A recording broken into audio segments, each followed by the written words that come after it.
আমার বয়স যখন ২৩ বছর, সেই গ্রীষ্মে আমার একটি বিরল এবং দুরারোগ্য ব্যাধি ধরা পড়ে। ডাক্তাররা জানিয়ে দেন যে আমি আর ১ বছরের বেশি বাঁচব না। ঠিক সেই দিনই শেন বিওয়াই, যে মেয়েটিকে আমি নিজের জীবনের চেয়েও বেশি ভালোবাসতাম, তার গাড়ি দুর্ঘটনা ঘটে। জ্ঞান ফেরার পর সে তার স্মৃতি পুরোপুরি হারিয়ে ফেলেছিল। সে আমাকে ভুলে গিয়েছিল।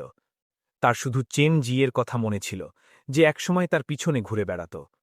আমাকে ডিভোর্স দেবার সিদ্ধান্ত নিয়ে সে তাকেই বিয়ে করতে চেয়েছিল। আমার বিশ্বাসই হচ্ছিল না যে সেই মেয়ে, যে আমার জন্য নিজের পরিবারের সাথে সম্পর্ক ছিন্ন করতে এক মুহূর্তও ভাবেনি, যে ভূমিকম্পের সময় নিজের হাড় ভেঙে যাওয়া সত্ত্বেও আমাকে রক্ষা করেছিল। শেন বিওয়াই, যে কসম খেয়েছিল যে সে সারা জীবন আমার সাথে থাকবে, সে আমাকে এত পুরোপুরি কি করে ভুলে যেতে পারে? গত ৫ মাস ধরে আমি সব রকম চেষ্টা করেছি, তবুও আমার সম্পর্কে তার কিছুই মনে পড়েনি। তারপর চেন জিয়ের জন্মদিনে তার সারা শরীরে র্যাশ বেরিয়ে যায় এবং সে মাটিতে লুটিয়ে পড়ে।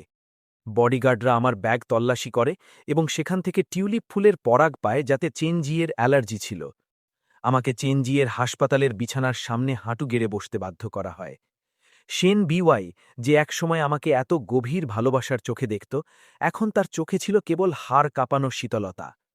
ফ্যাংইউ, আমি তোমাকে কতবার বলেছি, আমি তোমাকে চিনি না। আমি যাকে ভালোবাসি সে হল চেন জি। যেহেতু তুমি ডিভোর্স দিতে চাইছ না, তাই তুমি তাকে আঘাত করেছ। আমি জোরে নাড়লাম। ওটা আমি ছিলাম না। শেন বিওয়াই তখন কাউকে চীনাবাদাম খাওয়ানোর নির্দেশ দিল।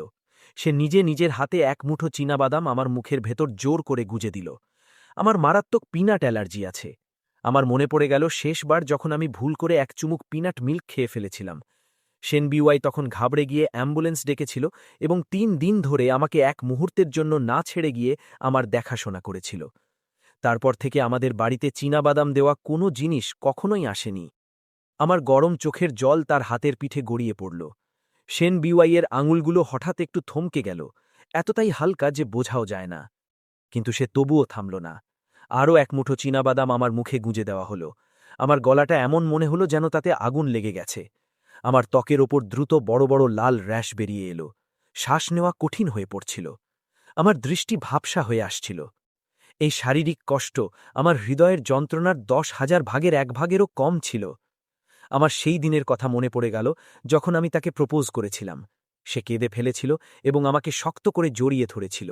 কাঁদতে কাঁদতে একটা প্রতিশ্রুতি দিয়েছিল, ফ্যাংইউ, জন্ম থেকে মৃত্যু পর্যন্ত তোমাকে ভালোবাসাই হল একমাত্র জিনিস যেটা আমি কখনো ভুলব না।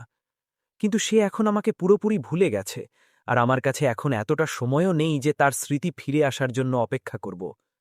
আমার মনে হচ্ছিল যেন আমার হৃদয়ে একটা বড় ছিদ্র হয়ে গেছে। ধীরে ধীরে আমি জ্ঞান হারালাম। অধচেতনায় আমার মনে হলো যেন শেন বিওয়াই আমাকে ডাকছে। তার গলা ছিল নরম এবং ভালোবাসায় ভরপুর, ঠিক আগের মতো। ফ্যাংইউ, ফ্যাংইউ। আমি উত্তর দিতে চাইছিলাম, কিন্তু আমার চোখ খোলার মতো কোনো শক্তি ছিল না।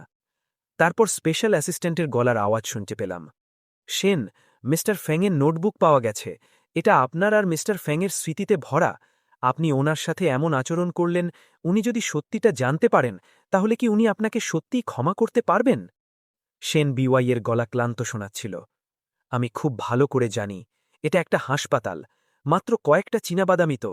ফ্যাংইউ ঠিক হয়ে যাবে। আমি যদি একটু কঠোরতা না দেখাতাম, তাহলে সে কি করে বিশ্বাস করত যে আমি সত্যি আমার স্মৃতি হারিয়ে ফেলেছি?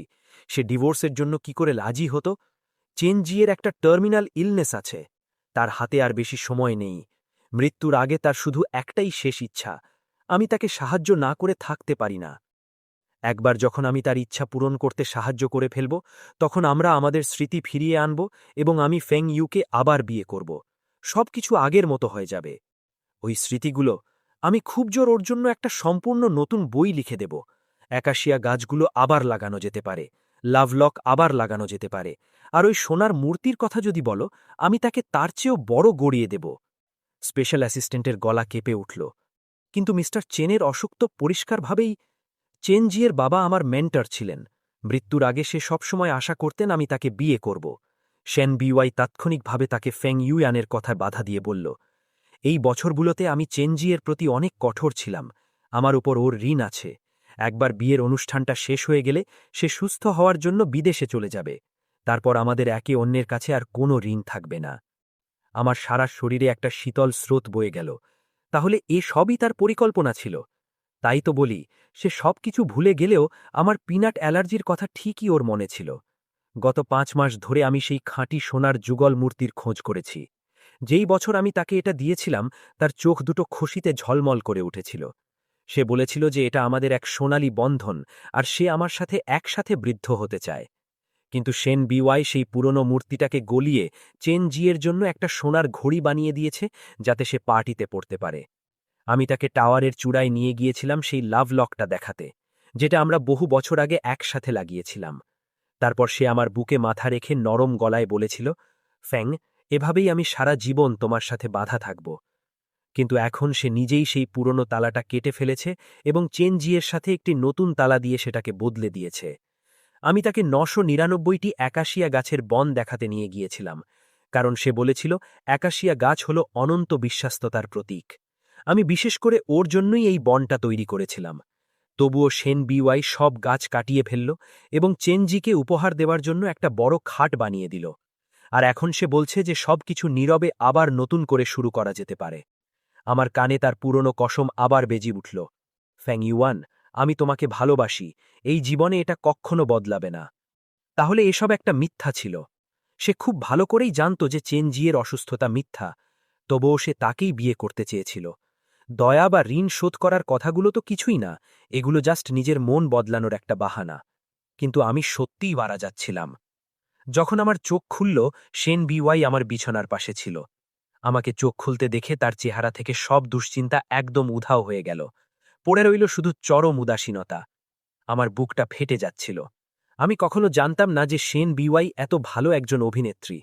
তাহলে কি তার আগের সেই গভীর আবেগগুলোও কি শুধু একটা অভিনয় ছিল?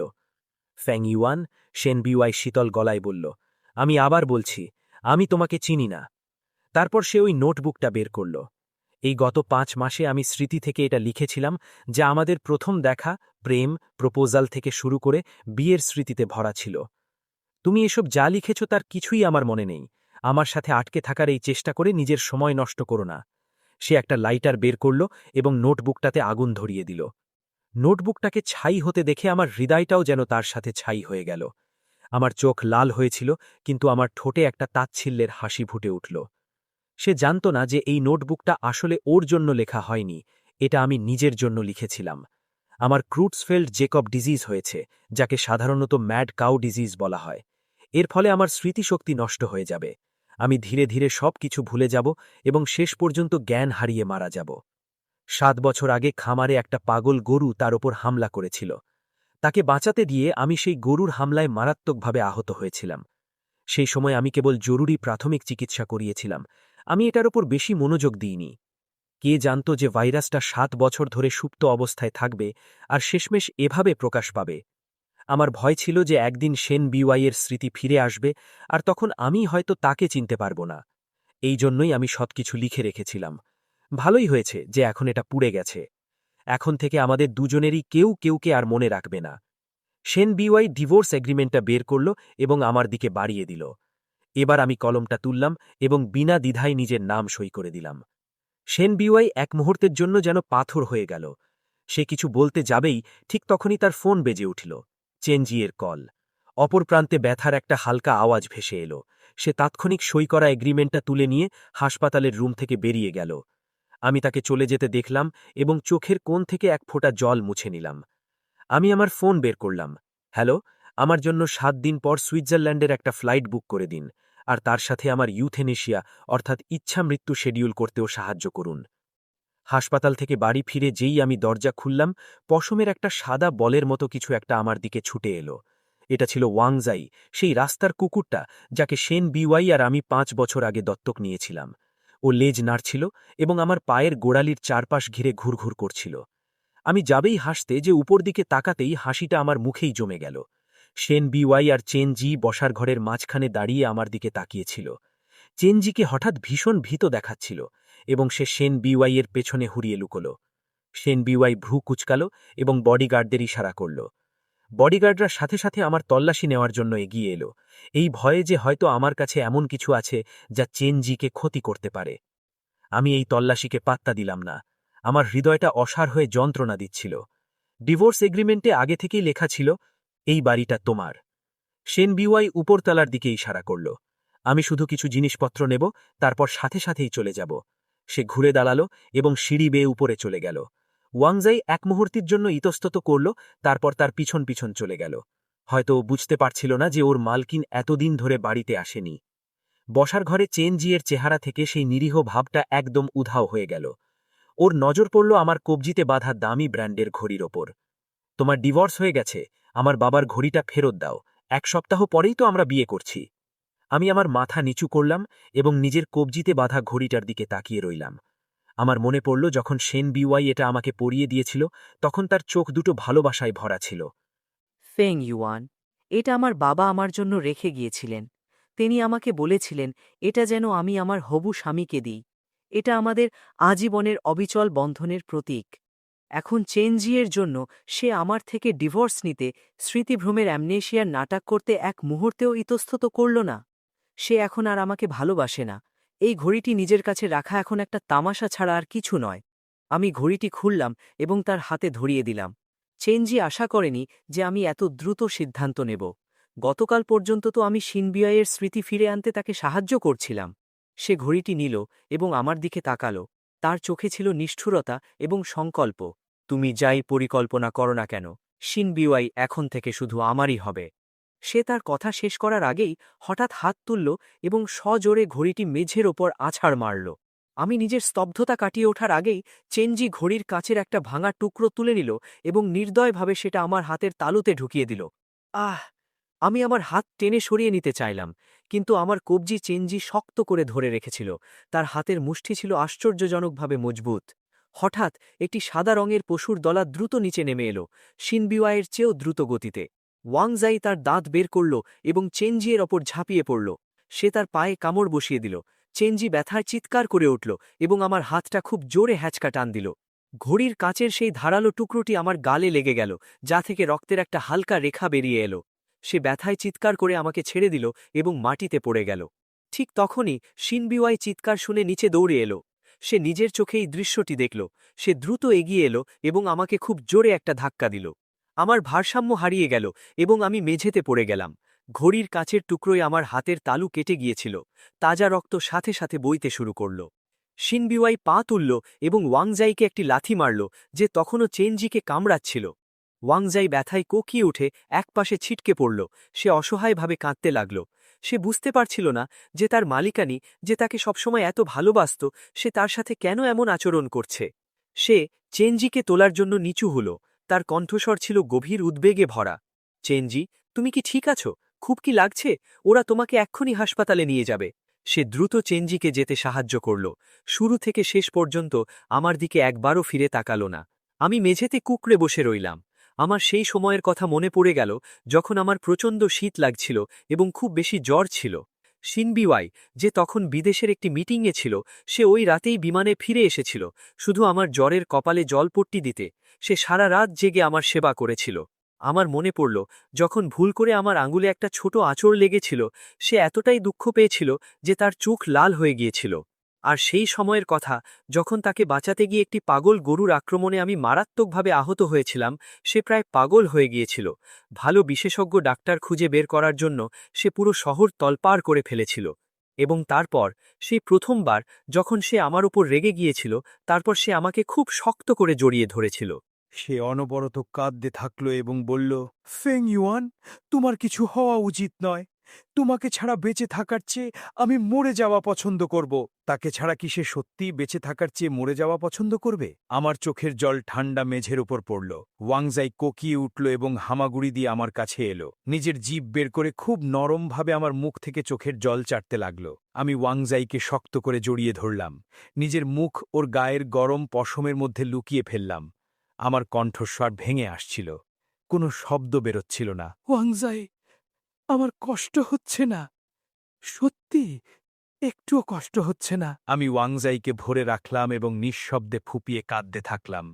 ওয়াংজাই তার বড় মাথাটা আমার মুখে ঘষতে লাগল। যেন হালকা আওয়াজ করে আমাকে সান্ত্বনা দিচ্ছে। আমি যদি এখানে না থাকি তবে ওয়াংজাই কি করবে? আমি সবেমাত্র আমার হাতের জখমে ব্যান্ডেজ বেঁধেছিলাম, তখনই শিনবিওয়াইয়ের বডিগার্ডরা ভিতরে ঢুকে পড়ল। মিস্টার ফ্যাং, দয়া করে আমাদের সাথে চলুন। ওয়াংজাই হঠাৎ আমার সামনে লাফিয়ে পড়ল। বডিগার্ডদের নিজের ধারালো দাঁত দেখিয়ে একটা সতর্কবার্তা দেওয়ার মতো গর্জন করল। লিড বডিগার্ড কোনো অভিব্যক্তি ছাড়াই একটি টেজার বের করল এবং পাশের লোককে ইশারা করল। ওকে আঘাত করো না, আমি সাথে সাথে বলে উঠলাম। আমরা তোমাদের সাথেই আসব। আমি নিচে বসে ওয়াংজাইকে শান্ত করতে লাগলাম, যে তখনও আক্রমণ করার জন্য তৈরি ছিল। লক্ষ্মী ছিলে ওয়াংজাই, ওরা আমাকে আঘাত করবে না। ওয়াংজাই আমার পায়ে গা ঘষতে লাগল, হালকা আওয়াজে কোকিয়ে ওঠায় আমার চোখ জ্বলা করতে লাগল। আমি ওর বড় মাথাটায় হাত বুলিয়ে দিলাম। আমার গলা ভারী হয়ে আসছিল। আমার জন্য অপেক্ষা করো, সে শীঘ্রই তোমার কাছে ফিরে আসবে। আমি ওয়াংজাইকে শিনবিওয়াই আর চেনজি এর কাছে রেখে শান্তিতে থাকতে পারছিলাম না। আমি তাকে সাথে নিয়ে যাওয়ার সিদ্ধান্ত নিলাম। ইউথেনেসিয়ার তারিখ ততক্ষণ পর্যন্ত পিছিয়ে দেওয়া যেতে পারে যতক্ষণ না আমি ওয়াংজাইয়ের জন্য সত্যিই কোনো দয়ালু মালিক খুঁজে পাই। ডিটেনশন সেন্টারে আমার শিনবিওয়াই এর সাথে দেখা হলো। তার চেহারা ছিল ভাবলেশহীন। আমার দিকে তাকানোর সময় তার চোখ ছিল বরফের মতো ঠান্ডা। ফ্যান ইউয়ান, তুমি শুধু আমার বাবার রেখে যাওয়া ঘড়িটাই ভাঙনি, বরং চেনজিয়ের ওপর হাত তোলা এবং তাকে জখম করারও দুঃসাহস দেখিয়েছ। মনে হচ্ছে আগের শিক্ষা যথেষ্ট ছিল না। শুধু এখানে থাকো আর কয়েকদিন এই ব্যাপারগুলো নিয়ে চিন্তা করো। তার নজর আমার হাতে বাঁধা রক্তাক্ত ব্যান্ডেজের ওপর পড়ল। তার চোখের মনি হঠাৎ সংকুচিত হয়ে গেল। ভ্রু দুটো অজান্তেই কুঁচকে গেল। তোমার হাতে কি হয়েছে? আমি ধীরে ধীরে হাত তুললাম এবং স্থির দৃষ্টিতে ওর চোখের দিকে তাকিয়ে প্রতিটি শব্দ খুব ধীরে উচ্চারণ করে জিজ্ঞাসা করলাম, শিনবিওয়াই, তোমার কি সত্যি কিছুই মনে নেই? এক মুহূর্তের জন্য ওর চোখে একটা ঘাবড়ে যাওয়ার ভাব ফুটে উঠল, কিন্তু পরক্ষণেই তা আবার অবহেলায় ঢেকে গেল। আমার মনে নেই। আমি বারবার সেই ৩টি শব্দ বলতে লাগলাম, ঠিক আছে, ঠিক আছে, ঠিক আছে। আমার মনে হচ্ছিল যেন কোনো ধারালো ছুরি দিয়ে আমার হৃদয়ে একটা বড় ছিদ্র করে দেওয়া হয়েছে, যার ভিতর দিয়ে হাড় কাঁপানো ঠান্ডা বাতাস বয়ে যাচ্ছে।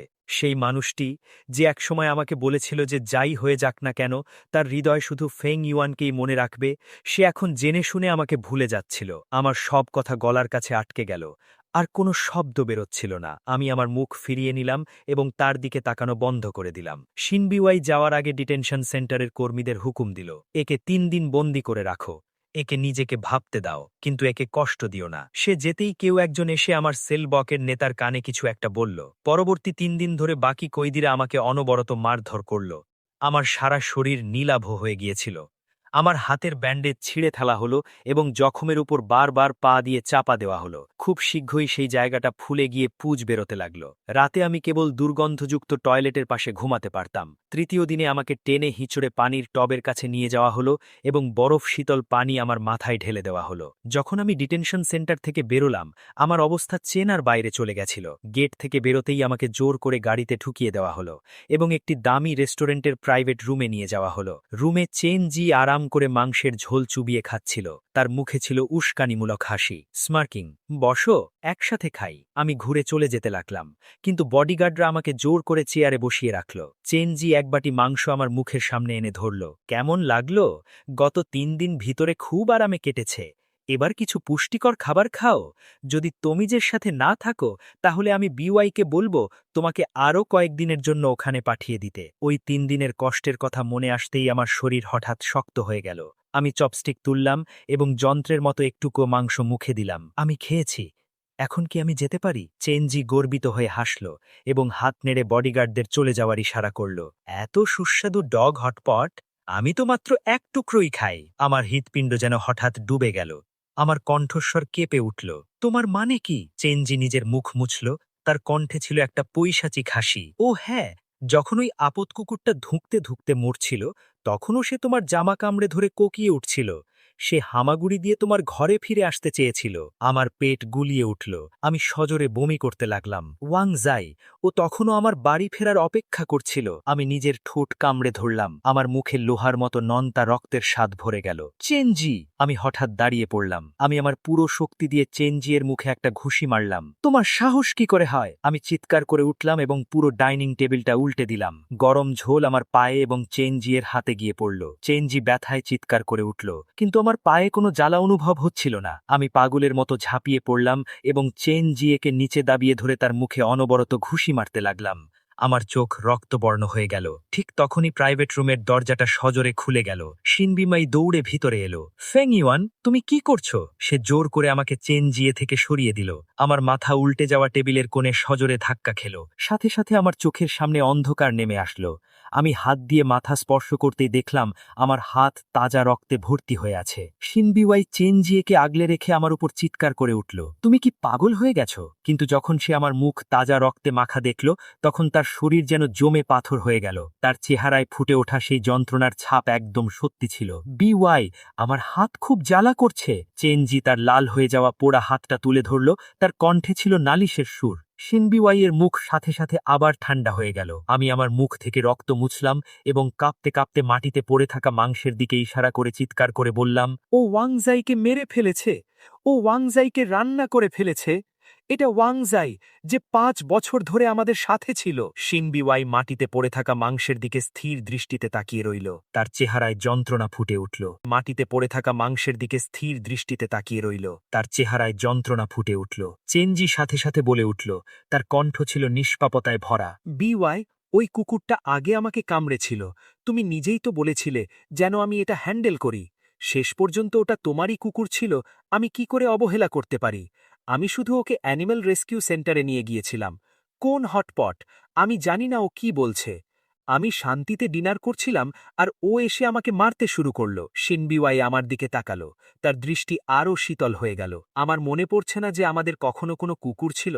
চেনজি এত দুর্বল, ও তোমার বলা ওইরকম কিছু করবে না। তবে যে কুকুর মানুষকে কামড়ায় সে তো মরে যাওয়ারই যোগ্য। তা ওকে হটপট বানিয়ে ফেলাই হোক না কেন। তবুও তুমি কাউকে মারতে পারো না আর তার ওপর ফুটন্ত পানি ঢেলে দিতে পারো না, তাই তো? আমার মাথায় হঠাৎ 5 বছর আগের সেই বৃষ্টি ভেজা রাত ভেসে এলো। আমরা ডাস্টবিনের পাশে একটা কাঁপতে থাকা ছোট কুকুরছানা পেয়েছিলাম। সে অসহায়ভাবে আমার আঙুলগুলো চেটে দিয়েছিল। আমরা তাকে সাথে করে বাড়ি নিয়ে এসেছিলাম। শিনবিওয়াই তাকে স্নান করিয়েছিল। তাকে 2 হাতে জড়িয়ে ধরে হাসতে হাসতে তার চোখ ছোট হয়ে গিয়েছিল। এর নাম ওয়াংজাই। ঠিক আছে, এখন থেকে ওর আর কোনো কষ্ট হবে না।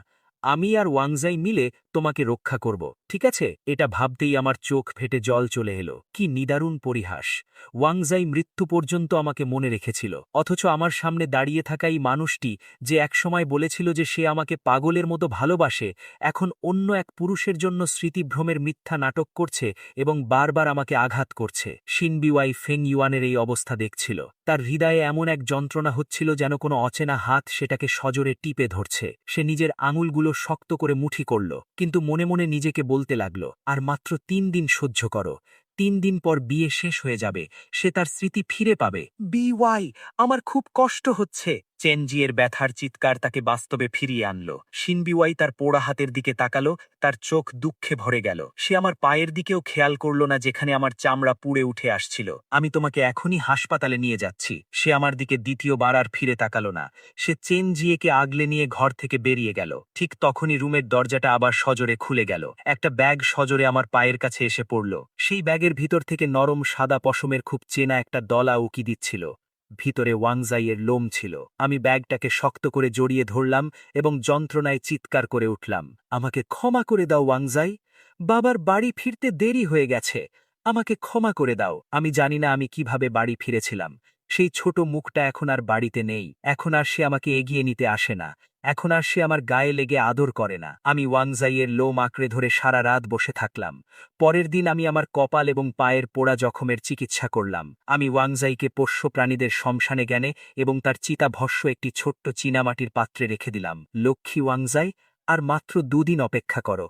বাবা খুব শীঘ্রই তোমার কাছে আসবে। আমি আবার এক গোছা চন্দ্রমল্লিকা ফুল কিনলাম এবং কবরস্থানে গেলাম। আমি কবরের স্তম্ভটি স্পর্শ করলাম এবং সেটির ওপর নিজের কপাল ঠেকিয়ে রাখলাম। মা, বাবা, আমাদের পরিবার আর ওয়াংজাই খুব শীঘ্রই অন্য কোনো জায়গায় আবার মিলিত হব। কবরস্থান থেকে বাড়ি ফেরার মাত্রই শিনবিওয়াই ঝড়ের বেগে ভিতরে ঢুকে পড়ল। সে রাগে অন্ধ হয়ে আমার হাত চেপে ধরল। তার কণ্ঠস্বর ক্রোধে ফেটে পড়ার মতো ছিল। ফেং ইউয়ান, তুমি চেন জিয়েকে কোথায় নিয়ে গেছো? এখন আর কি নাটক করছো? ওটা তো মাত্র একটা কুকুর ছিল। তুমি যে শুধু চেন জিয়েকে পুড়িয়ে মারার চেষ্টা করেছো, এখন তুমি তাকে অপহরণও করেছো। ফেং ইউয়ান, তুমি আর কি করতে চাও? তখন আমি জানতে পারলাম যে চেন জি অপহরিত হয়েছে এবং সে পুরোপুরি বিশ্বাস করে বসে আছে যে এটা আমিই করেছি। আমার হৃদয়, যেটা আমি মনে করেছিলাম অবশ হয়ে গেছে, সেটা আবার টুকরো টুকরো হয়ে গেল। আমার সেই ক্যাম্পিং ট্রিপের কথা মনে পড়ে গেল। আমার খুব জ্বর ছিল এবং আমি হারিয়ে গিয়েছিলাম। শিনবিওয়াই দুশ্চিন্তায় পাগল হয়ে যাচ্ছিল। অবশেষে ওয়াংজাই আমাকে খুঁজে বের করে তার কাছে পৌঁছে দিয়েছিল।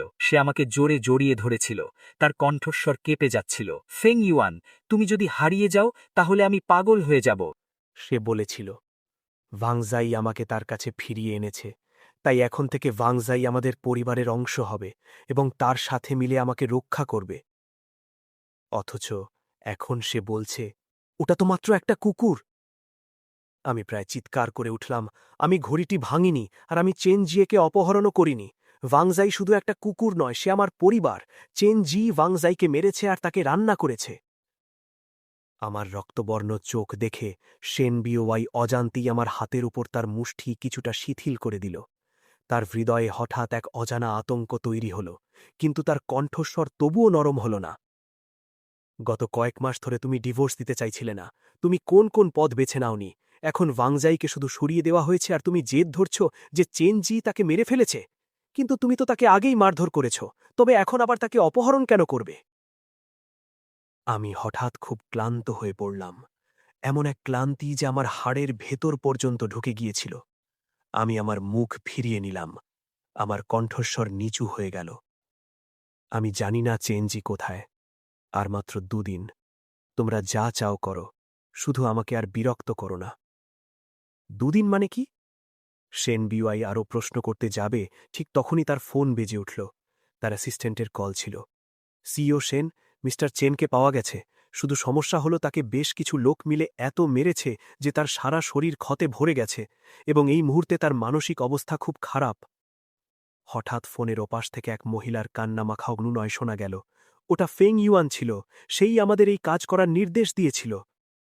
শেন বিওয়াই হঠাৎ আমার দিকে তাকাল। তার চোখে এমন এক হাড় কাঁপানো শীতলতা ছিল যা আগে কখনো দেখা যায়নি। সে আরও একবার আমার কবজি সজোরে জাপটে ধরল।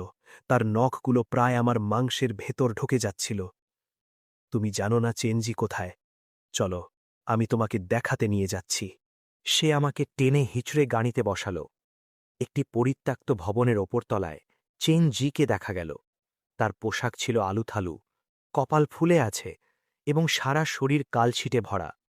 সে এক কোণে কুঁকড়ে বসে কাঁপতেছিল।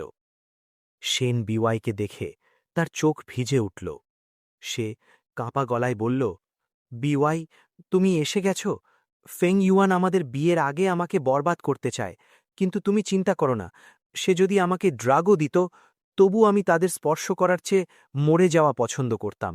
না হলে আমি আর পবিত্র থাকতাম না। শেন বিওয়াই সাথে সাথে আমাকে ছেলে দিল এবং অত্যন্ত ব্যথিত মনে কাঁপতে থাকা চেন জিকে সাহায্য করতে এগিয়ে এলো। তাকে পরম মমতায় সান্ত্বনা দিতে লাগল। আমি আমার যন্ত্রণা কাতর কবজিটা নাড়ালাম। সেখানে রক্তের দাগ চেন জিয়ের কপালের জখমের চেয়েও অনেক বেশি গভীর ছিল।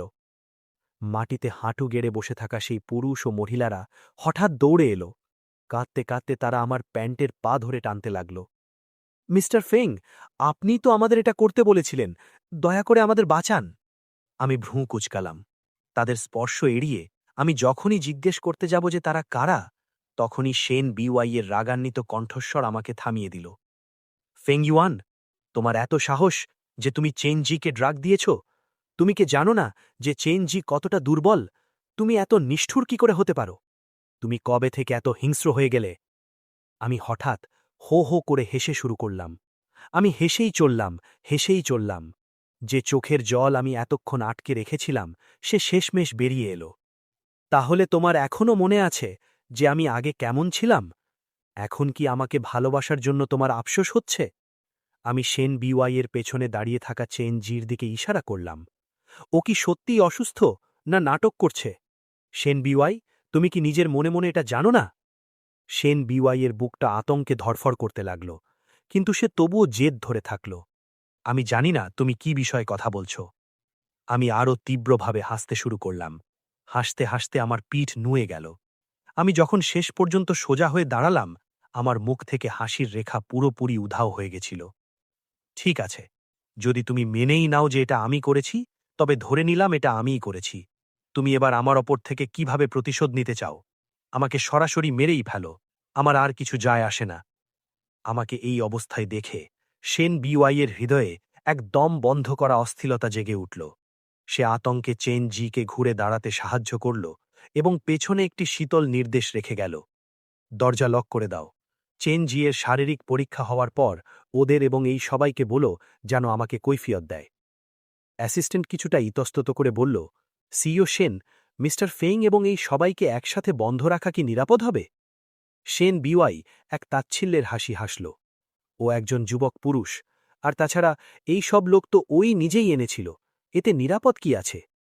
চেন জি, যে তখন তার উপর ভর দিয়েছিল, তার চোখে একটি পৈশাচিক এবং অহংকারী হাসি ফুটে উঠল। বন্ধ হতে থাকা দরজার আড়াল থেকে সে ভেতরের লোকগুলোর দিকে তাকিয়ে চোখ টিকল। দরজাটি একটি ক্লিক শব্দে বন্ধ হয়ে গেল এবং শক্ত করে তালা লাগিয়ে দেওয়া হল। সেই লোকগুলো, যারা এতক্ষণ মাটিতে হাঁটু গেড়ে বসে যন্ত্রণাকাতরভাবে কাঁদছিল, তারা মুহূর্তেই তাদের অভিব্যক্তি বদলে ফেলল। তারা শয়তানি হাসি হাসল। আমার দিকে এগোতে এগোতে তারা হঠাৎ আমাকে মাটিতে ফেলে দেওয়ার জন্য লাথি মারল। অনবরত ঘুষি আর লাথি আমার উপর বৃষ্টির মতো বর্ষিত হল। আমি জানালার কাঁচবিহীন ফ্রেম দিয়ে নিচে দেখলাম যে শেন বিওয়াই চেন জিকে গাড়িতে উঠতে সাহায্য করছে। শুরু থেকে শেষ পর্যন্ত সে একবারও পেছন ফিরে তাকাল না।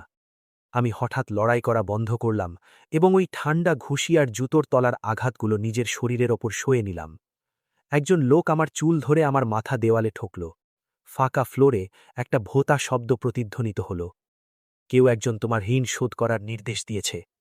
ঘুষি, তারপর আরেকটি ঘুষি। আমার কান ভৌ ভৌ করছিল। আমার মুখ রক্তের গন্ধে ভরে গেল। লোকটি আমাকে মারতে মারতে ক্লান্ত হয়ে গিয়ে নিজের কবজি ঝাড়তে লাগল। ওয়ার্ম আপ শেষ হল। তারপর সবাই একে অপরের দিকে তাকাল এবং পৈশাচিক হাসিতে ফেটে পড়ল। দুজন পুরুষ আমাকে শক্ত করে চেপে ধরল। একজন মহিলা আমার মুখে একটি অজানা তরল পদার্থের বোতল ঢেলে দিল। আমার জ্যাকেট ছিঁড়ে ফেলা হল। আমার শরীরকে ঠান্ডা মেঝের ওপর আছড়ে দেওয়া হল। ও তো একজন পুরুষ, তোমরা পুরুষরা এখানে কেন ভিড় করছ? একজন মহিলা, যে ফেং ইউয়ানের শার্টের বোতাম খুলছিল, সে হাসল এবং পাশে দাঁড়িয়ে থাকা উৎসুক পুরুষদের ধমক দিল। কদর্য স্বভাবের পুরুষটি বলল, অবাক হওয়ার কিছু নেই যে ও প্রাক্তন স্বামী। এই শরীর, এই মুখ আমাদের পুরুষদেরও প্রলুব্ধ করে তোলে। হ্যাঁ, আমার চোখ দুটি শূন্য ছিল। আমি কোনো লড়াই করিনি, কোনো শব্দও করিনি। সেই পাহাড় চড়ার ভ্রমণের স্মৃতিগুলো আমার চোখের সামনে ভেসে উঠতে লাগল। ভুলবশত আমার গোড়ালি মচকে গেছিল। শেন বিওয়াই অত্যন্ত দুঃখের সাথে হাঁটু গেড়ে বসে আমার গোড়ালি মালিশ করে দিয়েছিল। সেদিনের সূর্যাস্ত আজকের মতোই উষ্ণ ছিল, আর বিয়ের দিন সে আমাকে জড়িয়ে ধরেছিল। তার চোখ দুটি কিছুটা লাল ছিল। সে বলেছিল যে আমাকে বিয়ে করা তার জীবনের সবচেয়ে বড় ভাগ্য। আর সেই সময়ে, যখন শুধুমাত্র একজন ধনী মদ্যপ পুরুষ বলেছিল যে সে আমার সাথে এক রাত শুতে চায়, শেন বিওয়াই সাথে সাথে তার সমস্ত প্রভাব খাটিয়েছিল যাতে সেই পরিবারটি দেউলিয়া হয়ে যায়। রাতারাতি আকাশ থেকে কাদায় আছড়ে পড়া সেই লোকটির পরিণতির সময় সে বলেছিল, ফেং ইউয়ান, তুমি শুধু আমারই হতে পারো। অন্য কাউকে তোমাকে পাওয়ার আকাঙ্ক্ষা করতে অনুমতি দেওয়া হবে না। অতীতের প্রতিটি দৃশ্য আমার চোখের সামনে এলো, তারপর সাবানের বুদবুদের মতো ফেটে অদৃশ্য হয়ে গেল। আমার চোখের কোণ দিয়ে এক ফোঁটা জল গড়িয়ে পড়ল। শেন বিওয়াই, আমার এই জীবনের সবচেয়ে বড় আফসোস যে আমি তোমাকে ভালোবেসেছিলাম। যখন সবাই তাদের রাগ মিটিয়ে নিল, তারা নিজেদের পোশাক ঠিক করল এবং আমাকে বেঁধে রাখা দড়িগুলো খুলে দিল। আমি যদি জানতাম তোমার মেরুদণ্ড বলতে কিছু নেই, তাহলে তোমাকে বাধার কষ্টটুকুই করতাম না। অবাক হওয়ার কিছু নেই যে জিয়া সেন তাকে পছন্দ করে। ও সত্যিই মানুষকে রুখে দাঁড়ানোর ক্ষমতাটুকুও রাখে না, ঠিক না? হাসির একটা রোল পড়ে গেল। আমি অসারভাবে নিজেকে সামলে নিলাম। মুখের কোণ থেকে রক্ত পরিষ্কার করলাম এবং নিজের ছেঁড়া শার্টটা ঠিক করলাম। আমি ধীরে ধীরে সোজা হয়ে দাঁড়ালাম। আমার সোজা শরীরটা পেছন দিকে হেলে পড়ল। বিস্ময়ের একটা আর্তনাদ আমার কানে এলো। ও ঘোদায়, ও ঝাঁপ দিয়েছে। এমনিতেও আমি খুব শীঘ্রই মরতে চলেছি। একদিন আগে বা পরে তাতে কি তফাত? শুধু যাওয়ার এই উপায়টা খুব একটা সম্মানজনক হল না। আমার মনে হচ্ছিল যেন আমি কোনো জলাভূমিতে তলিয়ে যাচ্ছি। গভীর থেকে গভীরে ডুবে যেতে থাকলাম, যতক্ষণ না আমি অন্ধকারের মধ্যে পুরোপুরি অদৃশ্য হয়ে গেলাম। আমি যখন আবার চোখ খুললাম, ওপরের আলোগুলো এতটাই উজ্জ্বল ছিল যে আমাকে চোখ কুচলাতে হলো। কপালকে আড়াল করার জন্য আমি হাত তুললাম। এটা কোথায়? হাসপাতাল? ঠিক কথা। শেন বিওয়াই আমার কারণেই চীনাবাদামে অ্যালার্জি এবং তার সহকারীর সাথে কথোপকথন। সে তার স্মৃতি মোটেও হারায়নি। আমার মনে হচ্ছিল বুকটা ফেটে যাচ্ছে, অবশ হয়ে যাওয়ার মতো যন্ত্রণা হচ্ছিল। আমার চোখ শুষ্ক এবং আড়ষ্ট ছিল। আমি বসতে চাইলাম, কিন্তু আমার পুরো শরীর যেন ভেঙে চুরমার হয়ে যাচ্ছিল। এত ব্যথা হচ্ছিল যে আমাকে হাঁসফাঁস করতে হলো। তখনই আমি লক্ষ্য করলাম যে আমার কবজি এবং পা উভয় জায়গাতেই ব্যান্ডেজ বাঁধা আছে। আমি নার্সকে আমার ড্রেসিং পরিবর্তন করতে দেখলাম। আমি হালকা ভ্রু কুচকালাম। আমার তো শুধু অ্যালার্জিক রিয়াকশন হয়েছিল, আমার শরীরে এত ক্ষত কেন? নার্স আমার দিকে তাকালো। তার কণ্ঠে বিস্ময় ছিল। কিসের অ্যালার্জি? তোমাকে যখন এখানে আনা হয়েছিল, তোমার সারা শরীর ক্ষতে ভরা ছিল। নতুন ক্ষতগুলো পুরনো ক্ষতগুলোর ওপরে ছিল। তোমার পায়ে পোড়ার দাগও ছিল। অনেকগুলো ক্ষত আগেই সংক্রমিত হয়ে গেছিল, বিশেষ করে তোমার হাতের তালুতে। যদি তুমি আর কিছুক্ষণ পরে আসতে, তাহলে সেগুলো কেটে বাদ বা অ্যাম্পুটেশন করতে হতো। আমি সত্যিই জানি না তুমি এটা কিভাবে সহ্য করলে। আমি পুরোপুরি স্তব্ধ হয়ে গেলাম। নার্স যা বলল তার কিছুই আমার মনে পড়ছিল না। আমি আমার ফোন বের করলাম। স্ক্রিনের তারিখ আমার স্মৃতির সাথে একদমই মিল ছিল না। ফটো অ্যালবামে দুদিন পরের প্লেনের টিকিট আর একটি ইউথেনেশিয়া অ্যাপয়েন্টমেন্ট স্লিপ ছিল। আমি শুধু মাথায় এক তীব্র যন্ত্রণাদায়ক মাথা ব্যথা অনুভব করলাম। ডিভোর্স পেপারে সই করার সময় ঘড়ির কাজ দিয়ে হাতের তালু কেটে যাওয়া, ওয়াংজাইকে আমার বাড়ি ফেরার অপেক্ষা করতে বলা, কবরস্থানে মার খাওয়া, বিল্ডিং থেকে পড়ে যাওয়া, ছিন্ন ভিন্ন সব স্মৃতি আমার মাথায় ভিড় এলো। কিন্তু আমি যতবারই চেষ্টা করছিলাম সেগুলোকে একটি সম্পূর্ণ গল্পের সুতোয় বাঁধতে পারছিলাম না। আমার বুকটা এতই ফেটে যাচ্ছিল যে মনে হচ্ছিল এক্ষুনি ফেটে যাবে।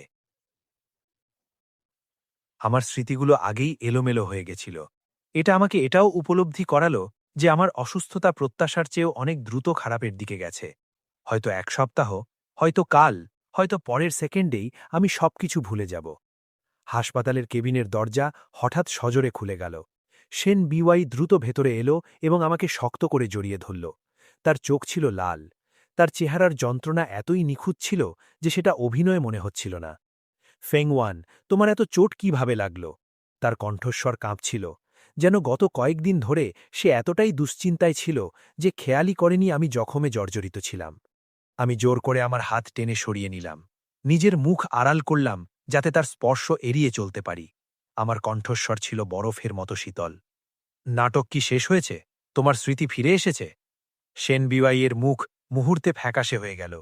তার চোখের সেই যন্ত্রণা কঠোর হয়ে গেল এবং তারপর পুরোপুরি মিলিয়ে গেল। যদিও আমি তোমাকে মনে নেই, তবুও আমরা একসময় স্বামী স্ত্রী ছিলাম। কিছুটা দুশ্চিন্তা হওয়া তো স্বাভাবিক।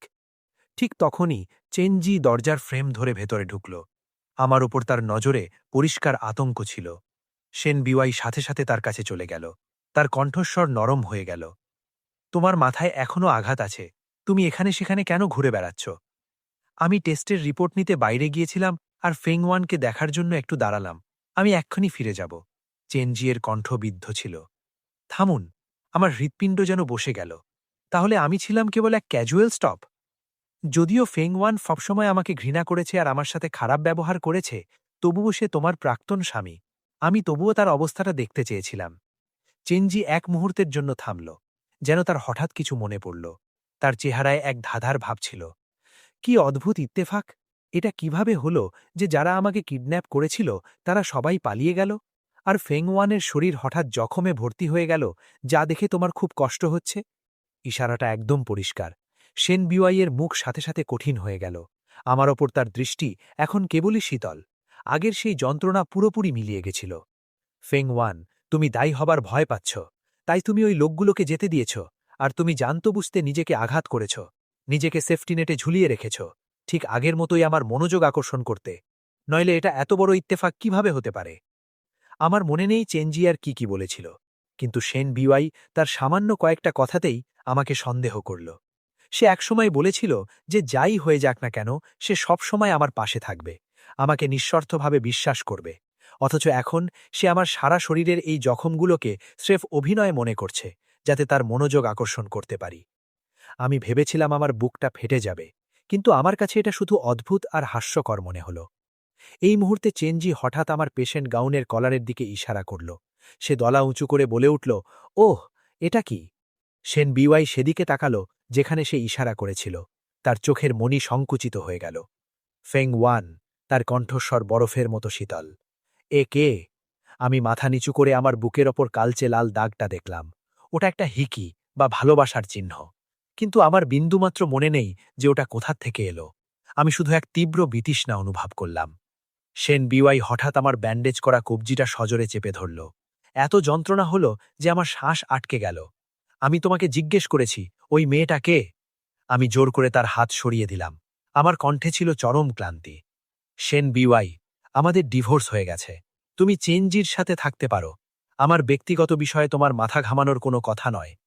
সেন বিওয়াই রাগে কাঁপতে কাঁপতে বারবার হাসতে লাগল এবং দুটি শব্দ বলল, ঠিক আছে, ফেং ওয়ান, তুমি পরে আফসোস করার দুঃসাহস করো না। এই বলে সে চেনজিকে ধরল আর হাসপাতালের কেবিনের দরজা সজোরে বন্ধ করে দিল। করিডরে দাঁড়িয়ে সেন বিওয়াই একগাদা ছবি তার সহকারীর হাতে দিল। এগুলো পাবলিশ করে দাও। সহকারী ছবিগুলো নিল। তার হাত হঠাৎ কাঁপতে শুরু করল। সে প্রায় ছবিগুলো ফেলেই দিতে নিচ্ছিল। ওগুলো আমার অত্যন্ত ব্যক্তিগত ছবি ছিল।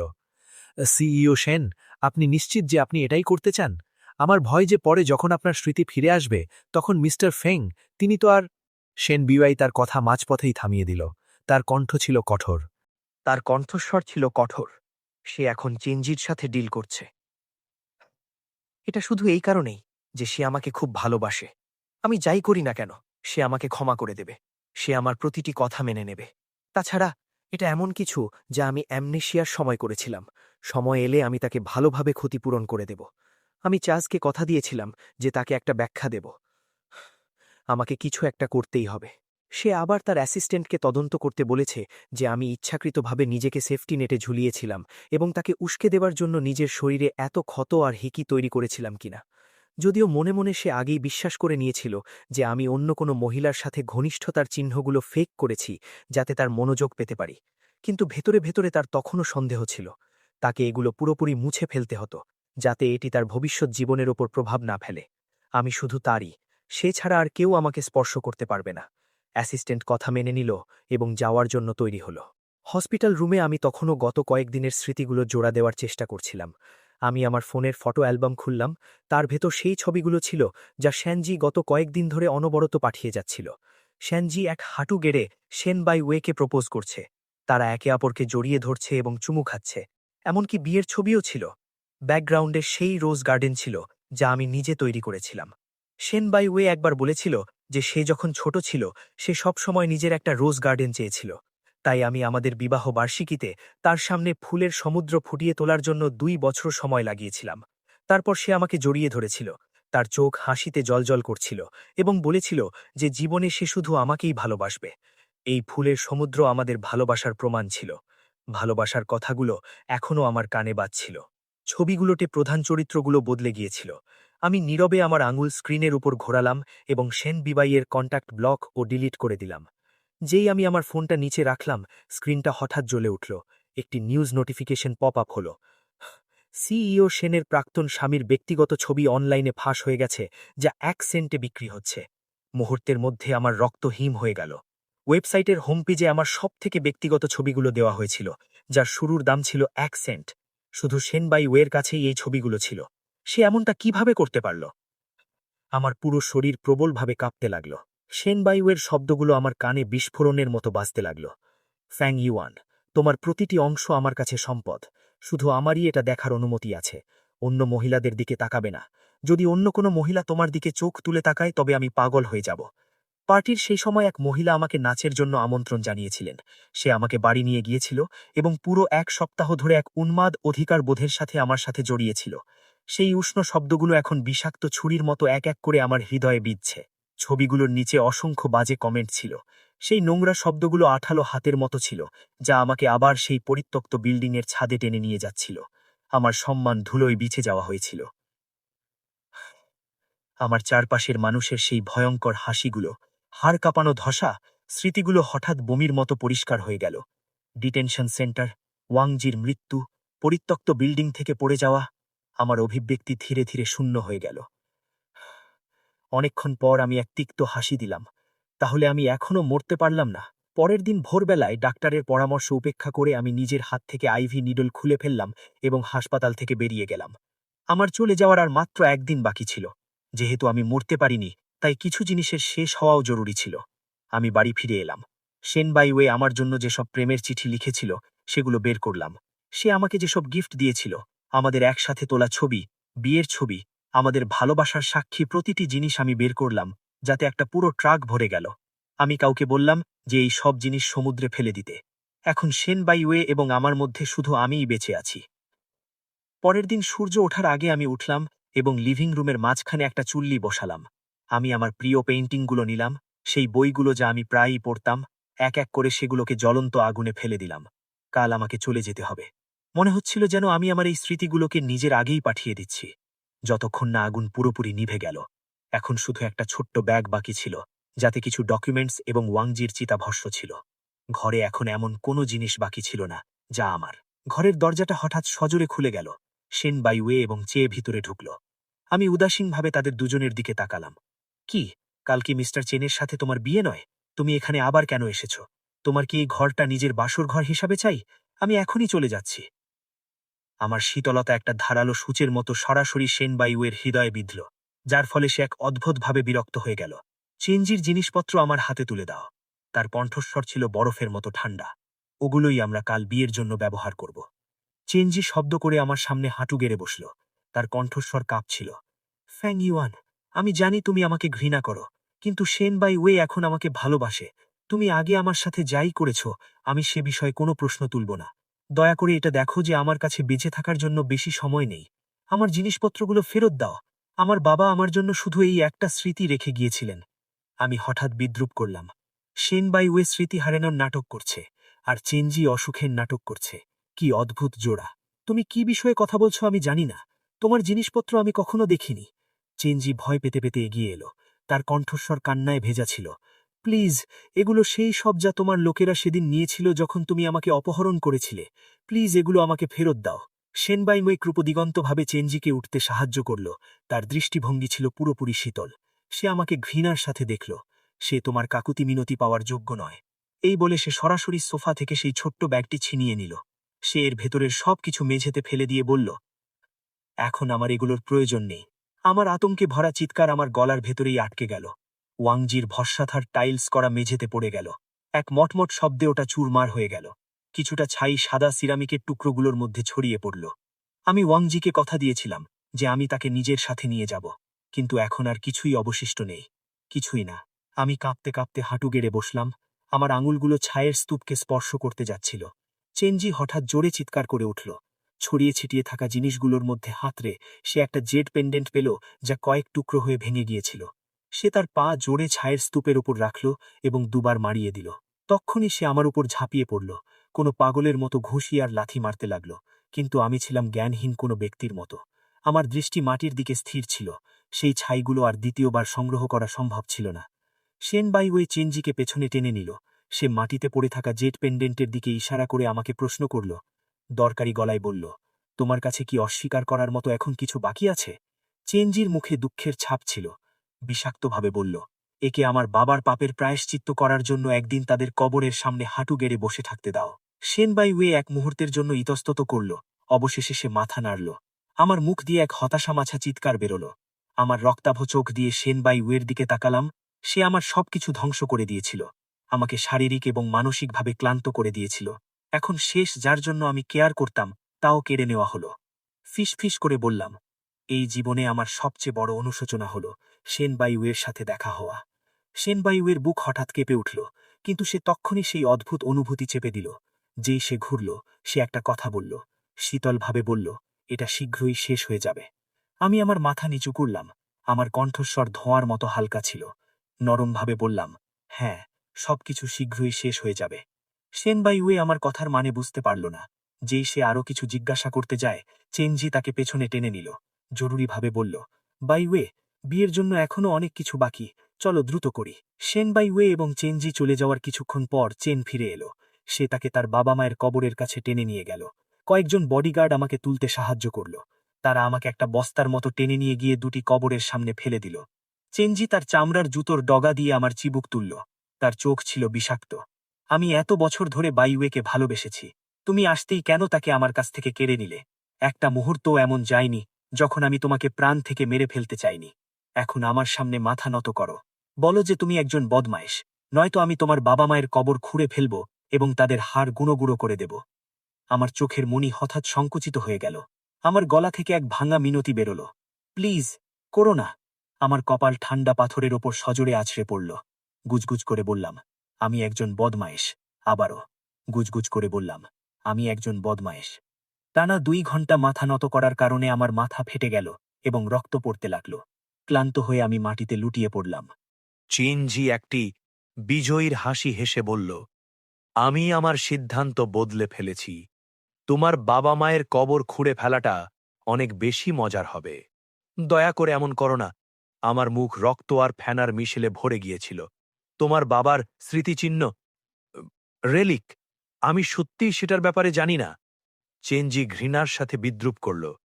অবশ্যই তুমি জানবে না, কারণ ওটা আমি নিজেই তোমার ব্যাগে রেখেছিলাম। একটি জাল স্মৃতিচিহ্ন। আমি মরছি। আমি কাল চলে যাচ্ছি। আমি আমার অবশিষ্ট সমস্ত শক্তি দিয়ে মিনতি করলাম, দয়া করে আমার বাবা মাকে ক্ষমা করে দাও। সহানুভূতি পাওয়ার জন্য আবার করুণা পাওয়ার নাটক করছ? আমি তোমার এই ভুয়ো অসুস্থতার চালে অনেক আগেই বিরক্ত হয়ে গেছি। চেনজি তার চোখ ঘোরাল এবং অধৈর্য হয়ে তার লোকদের ইশারা করল। আমি অসহায়ভাবে দেখলাম যে আমার বাবা মায়ের কবর খোঁড়া হচ্ছে। আমার চোখ রাগে ফেটে যাচ্ছিল। তার কণ্ঠস্বর ছিল শীতল। আর ভালো কথা, আমি তোমাকে জানিয়ে দিই, শেন বাইওয়ে তার স্মৃতি কখনো হারায়নি। মনে রেখো, ভবিষ্যতে কখনো শেন বাইওয়ে আমার সামনে আসবে না, নইলে আমি তোমার জীবন মৃত্যুর চেয়েও ভয়াবহ করে দেব। কথা বলার পর সে আমার মুখে মৃদু চাপড় দিল। তারপর ঘুরে চলে গেল। ক্লান্ত হয়ে আমি খোঁড়া রাখা কবরের সামনে কুঁকড়ে করলাম। কোনো বোকার মতো হাসতে হাসতে ভাবলাম, আমি কি আগে থেকেই মৃত্যুর চেয়েও ভয়াবহ জীবন কাটাচ্ছি না? পরের দিন সূর্যের একটি প্রখর রশ্মি আমাকে জাগিয়ে তুলল। আমি আমার চোখ কোঁচকালাম। আমার মস্তিষ্ক ছিল সম্পূর্ণ শূন্য। এটা কোথায় ছিল? আমি এই খোঁড়া রাখা কবরের সামনে কেন ছিলাম? মনে হয় আমি অনেক কিছু ভুলে গেছি। আমার শুধু এটুকুই মনে ছিল যে আমি মরছি এবং আজ আমি চলে যাব।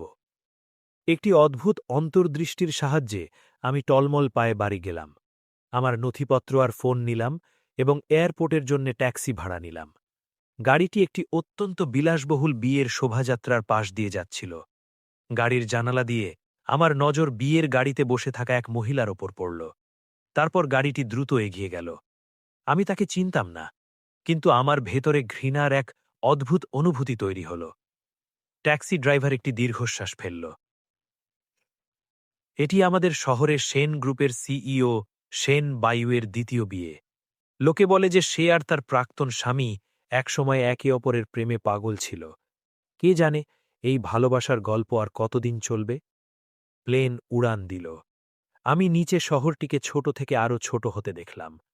আমি এখানে যাই অভিজ্ঞতা অর্জন করি না কেন, এটাই ছিল শেষবার যখন আমি এটাকে দেখছিলাম। বিয়ের গাড়িতে বসে থাকা শেন বাইওয়ে তার হৃদয়ে একটা শূন্যতা অনুভব করল। ঠিক এক মুহূর্ত আগে সে স্পষ্টভাবে একটি পরিচিত মুখ দেখেছিল। তার চোখে কোনো আবেগ ছিল না, যেন একেবারেই কোনো অচেনা কাউকে দেখছে। তার নিশ্চয়ই কোনো ভুল হয়েছে। ফেংইউয়ান এখানে কিভাবে আসতে পারে? বাইওয়ে, তোমার কি হয়েছে? চেনজি নিচু স্বরে জিজ্ঞাসা করল। তার মুখের হাসিটা ছিল কিছুটা আড়ষ্ট। আমি ঠিক আছি, শেন বাইওয়ে অন্যমনস্কভাবে জবাব দিল। তার দৃষ্টি তার ওপর ছিলই না। চেনজির অভিব্যক্তি সাথে সাথে খারাপ হয়ে গেল। সে ইচ্ছা করে দুর্বলতার নাটক করে তার বিয়ের পোশাকের একপাশ টেনে ধরল।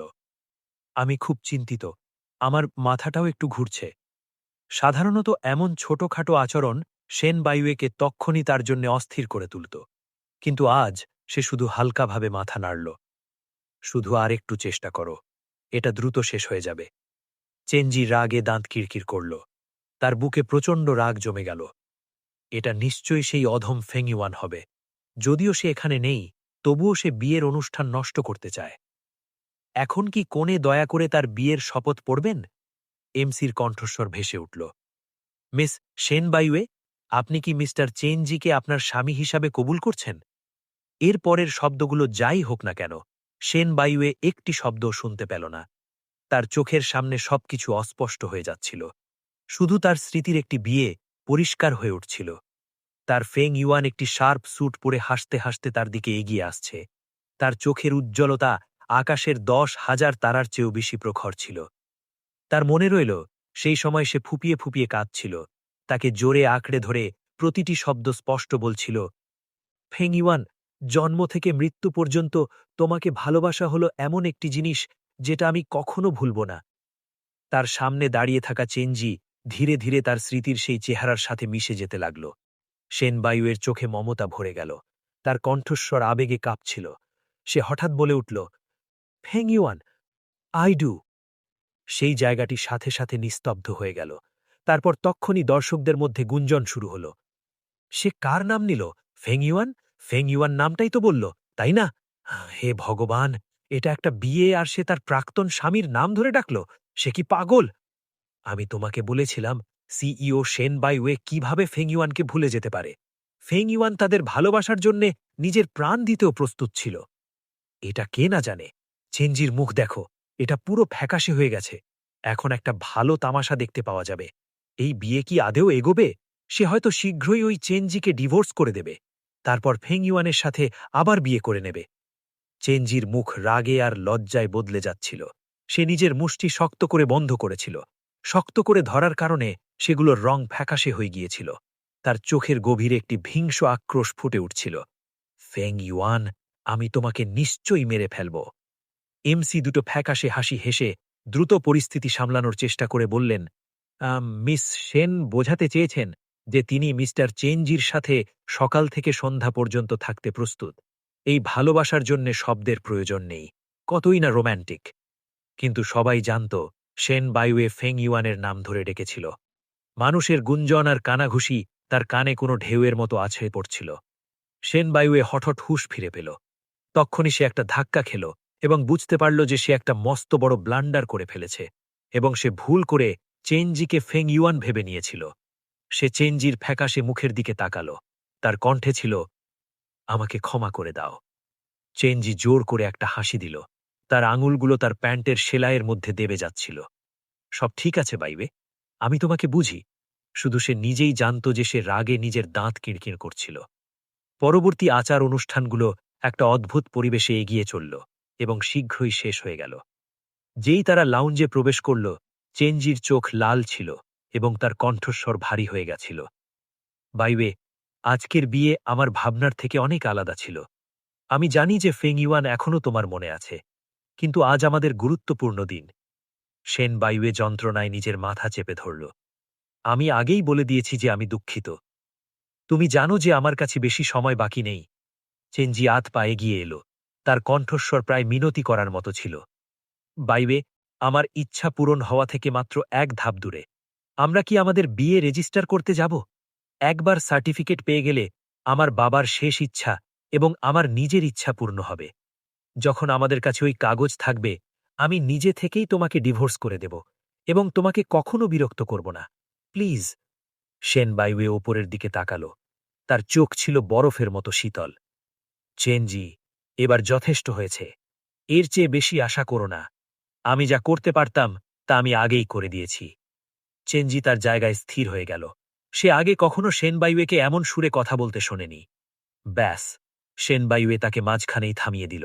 সে ঘুরল এবং পেছনে ফিরে না দেখেই দরজার বাইরে চলে গেল। শেনবাইওয়ে গাড়ি চালিয়ে বাড়ি গেল। আমার মুখ তার মাথায় ঘুরপাক খাচ্ছিল। এখন সে শুধু আমাকে তৎক্ষণাৎ দেখতে চাইছিল। আমার বাহুবন্দী হয়ে আমাকে এটা জানাতে চাইছিল যে তার সব মনে পড়ে গেছে। আমি নিশ্চয়ই খুব খুশি হতাম। ফেং ইউয়ান, সে ধাক্কা দিয়ে দরজা খুলল। তার কণ্ঠে ছিল একটি অনন্য উত্তেজনা। ফেং ইউয়ান, আমি বাড়ি ফিরে এসেছি। আমার সব মনে পড়ে গেছে। একটি খালি ঘর তাকে উত্তর দিল। ফেং ইউয়ান, সে ওপরের দিকে ছুটে গেল এবং বেডরুমের দরজা খুলল। আমার সবকিছু মনে পড়ে গেছে। তুমি গত কয়েকদিনে অনেক কষ্ট পেয়েছ। এই সব আমার ভুল। আমি চেনজির সব সম্পর্ক শেষ করে দিয়েছি।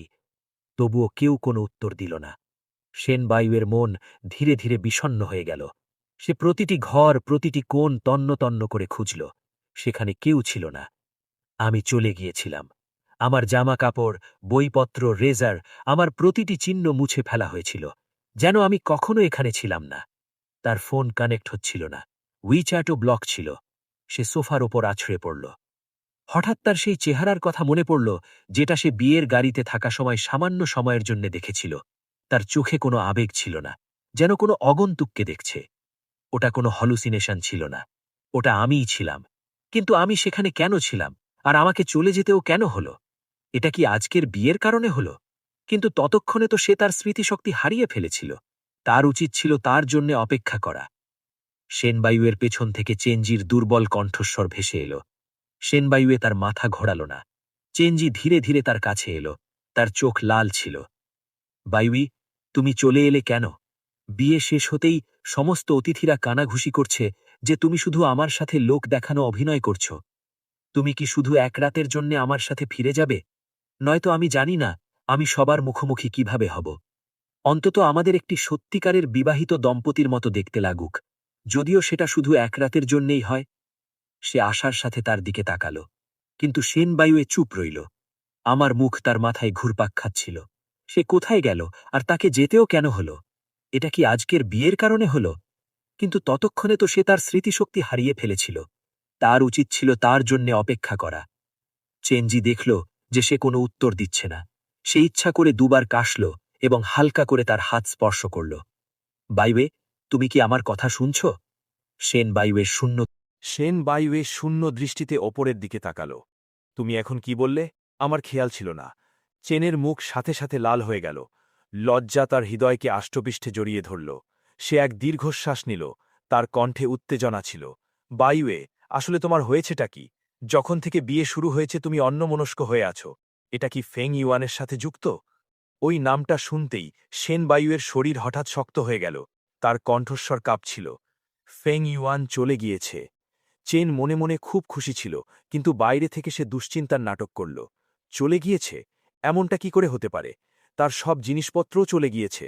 হয়তো গতবার হাসপাতালে তার ঘাড়ের উপর ওই দাগগুলো। সে কি অন্য কোনো মহিলার সাথে চলে গিয়েছে? চুপ করো। সেনবায়ুয়ে হঠাৎ তার হাত ঝটকা দিয়ে সরিয়ে নিল। তার চোখে এমন রাগ ছিল যা আগে কখনো দেখা যায়নি। চেনজি তার প্রতিক্রিয়া দেখে ভয় পেয়ে গেল। সে ভয়ে দুপা পিছিয়ে গেল। কিন্তু বায়ুয়ে, ওই দাগগুলো? ব্যাস, অনেক হয়েছে। সেনবায়ুয়ে ঘুরে তার দিকে এক দৃষ্টিতে তাকিয়ে রইল। তার কণ্ঠস্বর ছিল শীতল। চেনজি, আমি তোমাকে যাই কথা দিয়েছিলাম তা পূর্ণ করেছি। বিয়ে হয়ে গিয়েছে, তোমার ইচ্ছাও পূর্ণ হয়েছে। এখন থেকে আমাদের একে অপরের ওপর কোনো অধিকার নেই। চেনের মুখ তক্ষুনি ফ্যাকাশে হয়ে গেল। বায়ুয়ে, তোমার এই কথার মানে কি? আমরা তো এইমাত্র বিয়ে করলাম। পরিষ্কার যে ওটা শুধু একটা নাটক ছিল। সেন বায়ুয়ে নিষ্ঠুরভাবে তাকে থামিয়ে দিল। এখন নাটক শেষ, এখন তুমি যেতে পারো। চেন রাগে দাঁত কিরমির করল। তার চোখের গভীরে এক অশুভ ছায়া খেলে গেল। তারপর সিদ্ধই সেই জায়গায় দুঃখের ছাপ ফুটে উঠল। সে উঠে দাঁড়াল। তার কণ্ঠস্বর কাঁপছিল। বায়ুয়ে, আমি বুঝেছি, আমি চলে যাব। কিন্তু ফেং ইউয়ান, সে কি সত্যি তোমার কাছে এই সব কিছুর যোগ্য? এই বলে সে ঘুরে দরজার দিকে এগিয়ে গেল। যেই সে হলওয়েতে পৌঁছাল, তার মুখ থেকে সেই দুঃখের অভিব্যক্তি একবারে হাওয়া হয়ে গেল। কেবল নিষ্ঠুরতা বাকি রইল। ফেং ইউয়ান, তোমার কি মনে হয় পালিয়ে গেলেই সব ঠিক হয়ে যাবে? আমি শপথ করছি যে আমি তোমার জীবন মৃত্যুর চেয়েও ভয়াবহ করে দেব। সেন বায়ুয়ে তার স্পেশাল অ্যাসিস্ট্যান্টকে কল করার জন্য ফোন বের করেছে। তখনই দরজা খুলল এবং স্পেশাল অ্যাসিস্ট্যান্ট দ্রুত ভিতরে ঢুকল। সে সাথে সাথে বলল, এখনই গিয়ে ফেং ইউয়ানের খোঁজ করো। আমি জানতে চাই সে কোথায় আছে। জি, সিইও সেন। স্পেশাল অ্যাসিস্ট্যান্ট হ্যার বলে মাথা নাড়ল, কিন্তু সে নড়ল না। সেন বায়ুয়ে ভ্রু কুচকাল। আর কি ব্যাপার? স্পেশাল অ্যাসিস্ট্যান্ট কয়েক সেকেন্ডের জন্য ইতস্তত করল। তবুও সে বলল, সেন, আপনি আমাকে ওই পরিত্যক্ত ভবনের বিষয়ে ফেং ইউয়ানের ব্যাপারে যা তদন্ত করতে বলেছিলেন তার ফলাফল এসেছে। কি ফলাফল? স্পেশাল অ্যাসিস্ট্যান্ট একটি দীর্ঘশ্বাস নিল। মিস্টার ফেং ইউয়ানের শরীরে ওই দাগগুলো, ওগুলো সত্যি অন্যরা দিয়েছিল। সেন বায়ুয়ে তার কলার জোরে চেপে ধরল। তার চোখ লাল হয়ে গিয়েছিল। আমাকে বলো, ওই মহিলা কে ছিল? স্পেশাল অ্যাসিস্ট্যান্টের মুখ সাথে সাথে ফ্যাকাশে হয়ে গেল। তার কণ্ঠস্বর কাঁপছিল। সিইও সেন, সে কোনো মহিলা ছিল না। তোমার এ কথার মানে কি? স্পেশাল অ্যাসিস্ট্যান্টের কণ্ঠস্বর এত কাঁপছিল যে খুব কষ্টে শোনা যাচ্ছিল। ওই দিন যখন মিস্টার ফেং ইউয়ান সেই পরিত্যক্ত ভবনে ছিলেন, ওই লোকগুলো তার সাথে সেই কাজ করেছিল। তারা তাকে নেশাগ্রস্ত করেছিল। এই শব্দগুলো সেন বায়ুয়ের কাছে বজ্রপাতের মতো মনে হল। সে নিজের জায়গায় স্থির হয়ে গেল, তার মস্তিষ্ক শূন্য হয়ে গিয়েছিল। অনেকক্ষণ পর সে হঠাৎ এক চিলতে হাসি হাসল। হাত ছেড়ে দিয়ে সে টলতে টলতে দুপা পিছিয়ে গেল। তুমি এসব আবল তাবল বলছ? ওই লোকগুলোকে তো চেনকে সামলানোর জন্যই ভাড়া করা হয়েছিল। তারা তাকে কি করে স্পর্শ করতে পারে? এটা মিথ্যা খবর। সে ইচ্ছা করে এটা ছড়িয়েছে। সে আমাকে উস্কাতে চায়, যাতে আমার স্মৃতি ফিরে আসে, তাই না? তুমি এখনই গিয়ে তাকে খুঁজে বের করো। তাকে বলো আমার সব মনে পড়ে গেছে। আমি তাকে আবার বিয়ে করতে চাই। স্পেশাল অ্যাসিস্ট্যান্ট তার দিকে তাকালো। তার চোখে করুণা ছিল। সেন, এটা সত্যি।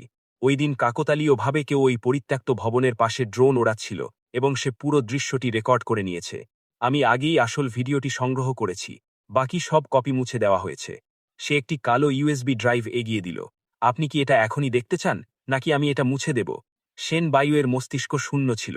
সে বুঝতেও পারল না কখন সেই ইউএসবি ড্রাইভ নিয়ে নিল।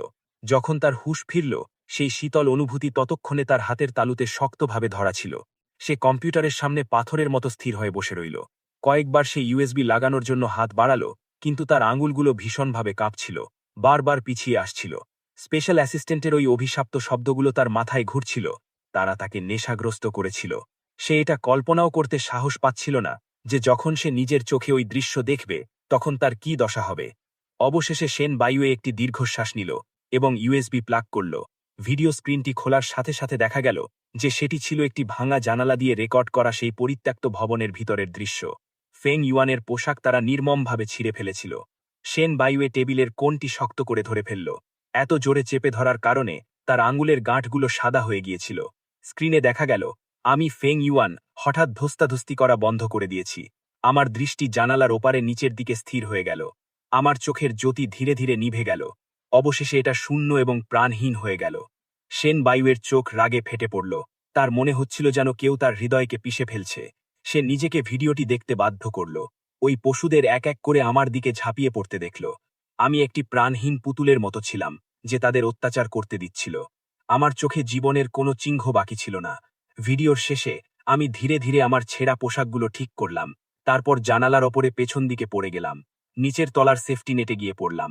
ফ্রেমটি হঠাৎ থেমে গেল। সেন বায়ুয়ের চোখ লাল হয়ে গিয়েছিল। সে চেয়ারে স্থির হয়ে বসে রইল। তার পুরো শরীর থরথর করে কাঁপছিল। সে তখনকার নিজের কথাগুলো মনে করল। ওই লোকগুলো তো সেই খুঁজেছিল। সেখানে অনিরাপদ কি হতে পারত? এখন সব জানা গেল যে ওটি তারই পরিকল্পনা ছিল। অনেকক্ষণ পর সে ধীরে ধীরে ওয়াইন ক্যাবিনেটের দিকে গেল। তার কাপা কাপা হাতে ওয়াইনের একটি বোতল খুলল। তারপর সজোরে সেটি মুখে ঢেলে দিল। কড়া মদ তার দম আটকে দিল। ফলে সে প্রচণ্ড কাশতে শুরু করল। এক বিদীর্ণ শোকার্ত চিৎকার। হাতের ওয়াইনের বোতলটি সে সজোরে ছুঁড়ে ফেলে দিল। তার কপালে শিরাদার ভেসে উঠল। কাঁদতে কাঁদতে সে মেঝেতে ছড়িয়ে থাকা কাঁচের টুকরোগুলোর ওপর হাঁটু গেড়ে বসে পড়ল। কাঁচের ধারালো টুকরোগুলো তার হাঁটুতে বিঁধে গেল। তাজা রক্তে তার প্যান্ট ভিজে গেল। কিন্তু এই ব্যথা তার হৃদয়ের ব্যথার 10,000 ভাগের 1 ভাগও ছিল না। সে কতক্ষণ হাঁটু গেড়ে বসেছিল সে নিজেও জানত না। সে কাঁপতে কাঁপতে নিজের ফোন বের করল এবং স্পেশাল অ্যাসিস্ট্যান্টকে কল করল। যেভাবেই হোক ওই পশুদের ধরা চাই। সেন বায়ুয়ে মেঝেতে ভাঙা বোতলের মাঝে বসে একের পর এক কড়া মদ পান করতে লাগল। সে জানত না কতটুকু খেয়েছে। শুধু গলায় আগুনের মতো জ্বালা আর পেটে অস্বস্তি অনুভব করছিল। ওই ছবিগুলো দুঃস্বপ্নের মতো বারবার তার মাথায় ঘুরছিল। সে চোখের জল ফেলল। তার ঠোঁট বারবার বিড়বিড় করছিল, ফেং ইউয়ান, আমাকে ক্ষমা করো। আমি নিজেই তোমাকে ওই নরকে ঠেলে দিয়েছি। 3 দিন ধরে সে কিছু খায়নি, পান করেনি। মদ দিয়ে নিজের চেতনাকে অসাড় করে রেখেছিল। তার চুল ছিল আলুথালু, চোখ লাল, তার অস্তিত্ব পুরো শুকিয়ে গিয়েছিল। যতক্ষণ না অ্যাসিস্ট্যান্ট ভিতরে এলো, সিইও সেন, তারা ধরা পড়েছে। সেন বায়ুয়ে ধীরে ধীরে মাথা তুলল। তার চোখে এক শীতল উজ্জ্বলতা খেলে গেল। সে টলতে টলতে উঠে দাঁড়াল এবং একটি ছুরি হাতে নিয়ে সরাসরি তাদের আটক রাখার জায়গায় চলে গেল। সে তাদের মৃত্যুর চেয়েও ভয়াবহ সাজা দিতে চাইছিল। বেসমেন্টে ওই লোকগুলো সেন বায়ুয়েকে ভিতরে আসতে দেখে ভয়ে কাঁপতে কাঁপতে তারা সবাই হাঁটু গেড়ে বসে পড়ল এবং প্রাণ ভিক্ষা চাইতে লাগল। আমাদের মাফ করে দিন। আমাদের কেউ অর্ডার দিয়েছিল। ওটা চেনজি ছিল। এই সব চেনজি আমাদের করতে বলেছিল। চেনজির নাম শুনে সেনের হাতের ছুরিটি থেমে গেল। পরিষ্কার করে বললে, চেনজি আমাদের টাকা দিয়েছিল। আমাদের বলেছিল ফেং ইউয়ানের ওপর তাকে অপহরণ করার মিথ্যা অপবাদ দিতে। সেই লোকগুলো লিডার হাহাকার করে বলল। তারপর চেনজি আমাদের নেশাগ্রস্ত করতে বলেছিল। এরপর চেনজি আমাদের উদ্ধার করার জন্য লোক খুঁজেছিল। আমরা সত্যি এটি করতে চাইনি, কিন্তু চেনজি আমাদের হুমকি দিয়েছিল যে কথা না শুনলে সে আমাদের টুকরো টুকরো করে মেরে ফেলবে। আমাদের মাফ করে দিন, আমাদের সবার পরিবার আছে।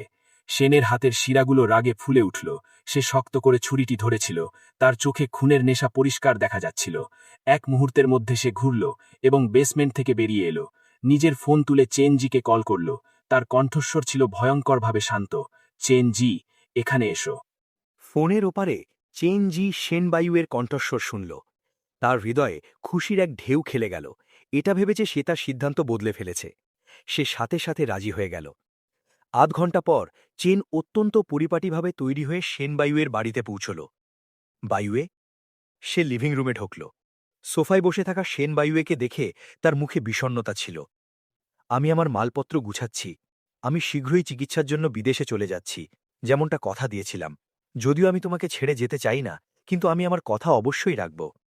সেনবায়ুয়ে ধীরে ধীরে উঠে দাঁড়াল।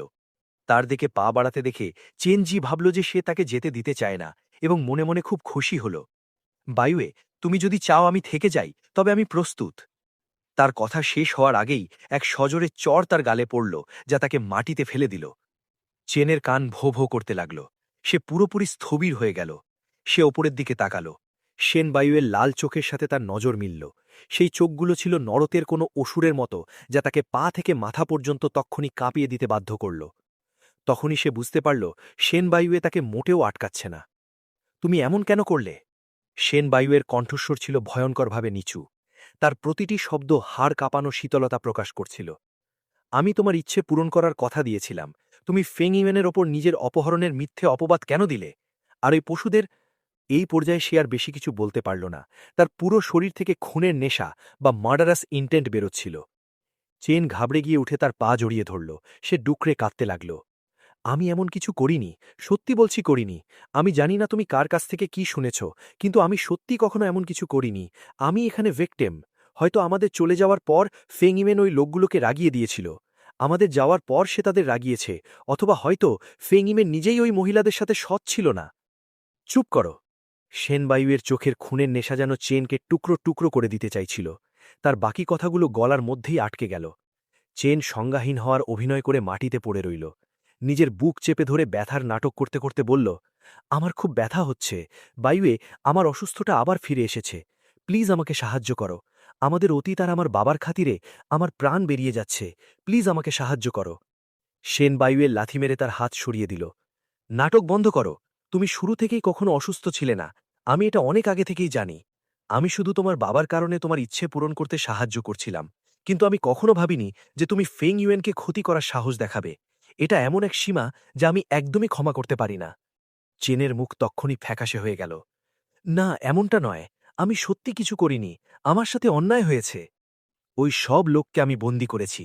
সেনবায়ুয়ের নিচের দিকে তার দিকে তাকিয়ে বলল, তারা সব কিছু স্বীকার করেছে। চেন তবুও শেষবারের মতো চেষ্টা করছিল। অবশ্যই ফেংইউয়েন আর তারা মিলে ষড়যন্ত্র করেছে। ফেংইউয়েন আমাকে খুব ঘৃণা করে। তার জোর করা দাবি কেন বিশ্বাস করা হবে? কে জানে, হয়তো সে আর তারা ভালো সময় কাটিয়েছে আর এখন আমাকে ফাঁসাতে এসেছে। এই কথাগুলো শুনে সেন বায়ুয়ের ভিডিওর ওই দৃশ্যগুলো মনে পড়ল কিভাবে ফেংইউয়েনের চোখের জ্যোতি ধীরে ধীরে নিভে যাচ্ছিল। তার হৃদয়ের রাগের আগুন সাথে সাথে আকাশ ছোল। সে এক হাত দিয়ে চেনের ঘাড় চেপে ধরল। তাকে অপমান করার তোমার সাহস কিভাবে হল? চেনকে সজোরে নিচের দিকে চেপে ধরা হল। সে মরিয়াভাবে ধস্তাধস্তি করছিল। তার মুখ ধীরে ধীরে বেগুনি হয়ে যাচ্ছিল। শ্বাস নেওয়া অসম্ভব হয়ে যাচ্ছিল। মৃত্যুর ছায়া তাকে সাথে সাথে ঘিরে ধরল। সে তার পুরো শক্তি দিয়ে সেনবায়ুয়ের হাত সরানোর চেষ্টা করল, কিন্তু তার হাত লোহার সাঁড়াশির মতো মজবুত আর স্থির ছিল। যেই তার দম আটকে আসার উপক্রম হল, সেনবায়ুয়ের সাথে সাথে তার পাকড় ছেড়ে দিল এবং তাকে সজোরে ছুঁড়ে ফেলে দিল। চেন নিজের গলা চেপে ধরল, প্রচণ্ড কাশতে কাশতে, আমি তোমাকে এত সহজে মরতে দেব না। সেনবায়ুয়ের চোখে সহানুভূতির ছিটে ফোটাও ছিল না। সে বডিগার্ডদের ইশারা করল, একে টেনে হিচড়ে বেসমেন্টে নিয়ে যাও। চেনজিকে ময়লার টুকরোর মতো ওই মানুষদের প্রাছে ছুঁড়ে ফেলা হলো, যারা এক সারিতে হাঁটু গেড়ে বসেছিল। সেনবায়ুয়ে নিচে ওই কম্পমান লোকদের দিকে তাকাল। ওষুধের একটা বড় বোতল নিচে ছড়ে দিল। তার কণ্ঠস্বর ছিল বরফের মতো শীতল। যদি তোমরা একে যথেষ্ট কষ্ট না দাও, তাহলে এর জায়গায় তোমাদের বসিয়ে দেব। তারা সাথে সাথে তার উদ্দেশ্য বুঝতে পারল। তাদের কম্পমান চোখে ধীরে ধীরে লোভ আর ঘৃণা ফুটে উঠল। চেনজি ভয়ে পিছিয়ে গেল, গোঙাতে লাগল। সেনবায়ুয়ে ঘুরে দাঁড়ালো এবং চলে গেল। তার পিছনে তার করুণ চিৎকার প্রতিধ্বনিত হচ্ছিল। সেনবায়ুয়ে, আমার বাবা তোমার মেন্টার ছিলেন।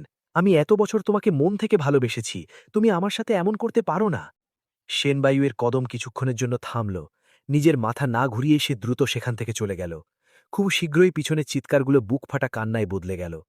সেনবায়ুয়ে ভাবছিল যে সে কিভাবে ফেং ইউয়েনের কাছে ক্ষমা পাবে। সে ওয়াংজির কথা ভাবল। ওয়াংজির কারণে ফেং ইউয়েন তার উপর খুব রেগেছিল। সে সাথে সাথে সেই পেট রেস্কিউ সেন্টারে কাউকে পাঠাল, যার কথা চেনজি উল্লেখ করেছিল, যাতে ওয়াংজিকে বাড়িতে ফিরিয়ে আনা যায়। কিন্তু পাঠানো লোকটি তৎক্ষণাৎ বিরত হয়ে এল। সে জানাল ওয়াংজি সেখানে ছিলই না। চূড়ান্ত তদন্তের ফলাফল তার হৃদয়ে এক বালতি বরফ জল পড়ার মতো ছিল, যা তার হাড় পর্যন্ত কাঁপিয়ে দিল। ওয়াংজি অনেক আগেই মারা গিয়েছে। চেনজি সেটিকে মেরে রান্না করে ফেলেছিল। সেনবায়ুয়ের সেই দিনের সেই হৃদয় বিদারক চিৎকার মনে পড়ল। শোক আর অনুশোচনার সাথে সাথে তাকে গ্রাস করে নিল। সে দ্রুত বেসমেন্টের দিকে ছুটে গেল। এই মুহূর্তে চেনজি একটা কোণায় খপ করুণ অবস্থায় কুঁকড়ে পড়েছিল। তার পুরো শরীর রক্ত আর ময়লায় মাখামাখি হয়ে গিয়েছিল। তার একসময়ের সুদর্শন মুখ আর পুরো শরীর ক্ষতবিক্ষত হয়ে গিয়েছিল, এবং তার দেহ থেকে বিকট দুর্গন্ধ আসছিল। তাকে এতটাই টর্চার করা হয়েছিল যে তাকে চেনাই যাচ্ছিল না। কদমের শব্দ শুনে চেনজি ওপরের দিকে তাকাল। যখন সে সেনবায়ুয়েকে দেখল, সে সাথে সাথে হামাগুড়ি দিয়ে কাছে এলো এবং তাকে জড়িয়ে ধরল। বাই, প্লিজ আমাকে ক্ষমা করে দাও। সে হাউমাউ করে মাথা নিচু করে ক্ষমা চাইতে লাগল। তার কপাল বারবার মেঝেতে আছাড় খাচ্ছিল, যার ফলে মৃদু থপথপ শব্দ হচ্ছিল। বাই, আমি জানি আমি ভুল করেছি। আমি আর কখনো এমন করার সাহস করব না। ওই লোকগুলো বিদেশে চলে যাবে আর কখনো ফিরে আসবে না। সেনবায়ুয়ে তার দিকে আর তাকাল না এবং সরাসরি বাইরে যাওয়ার জন্য ঘুরে দাঁড়াল।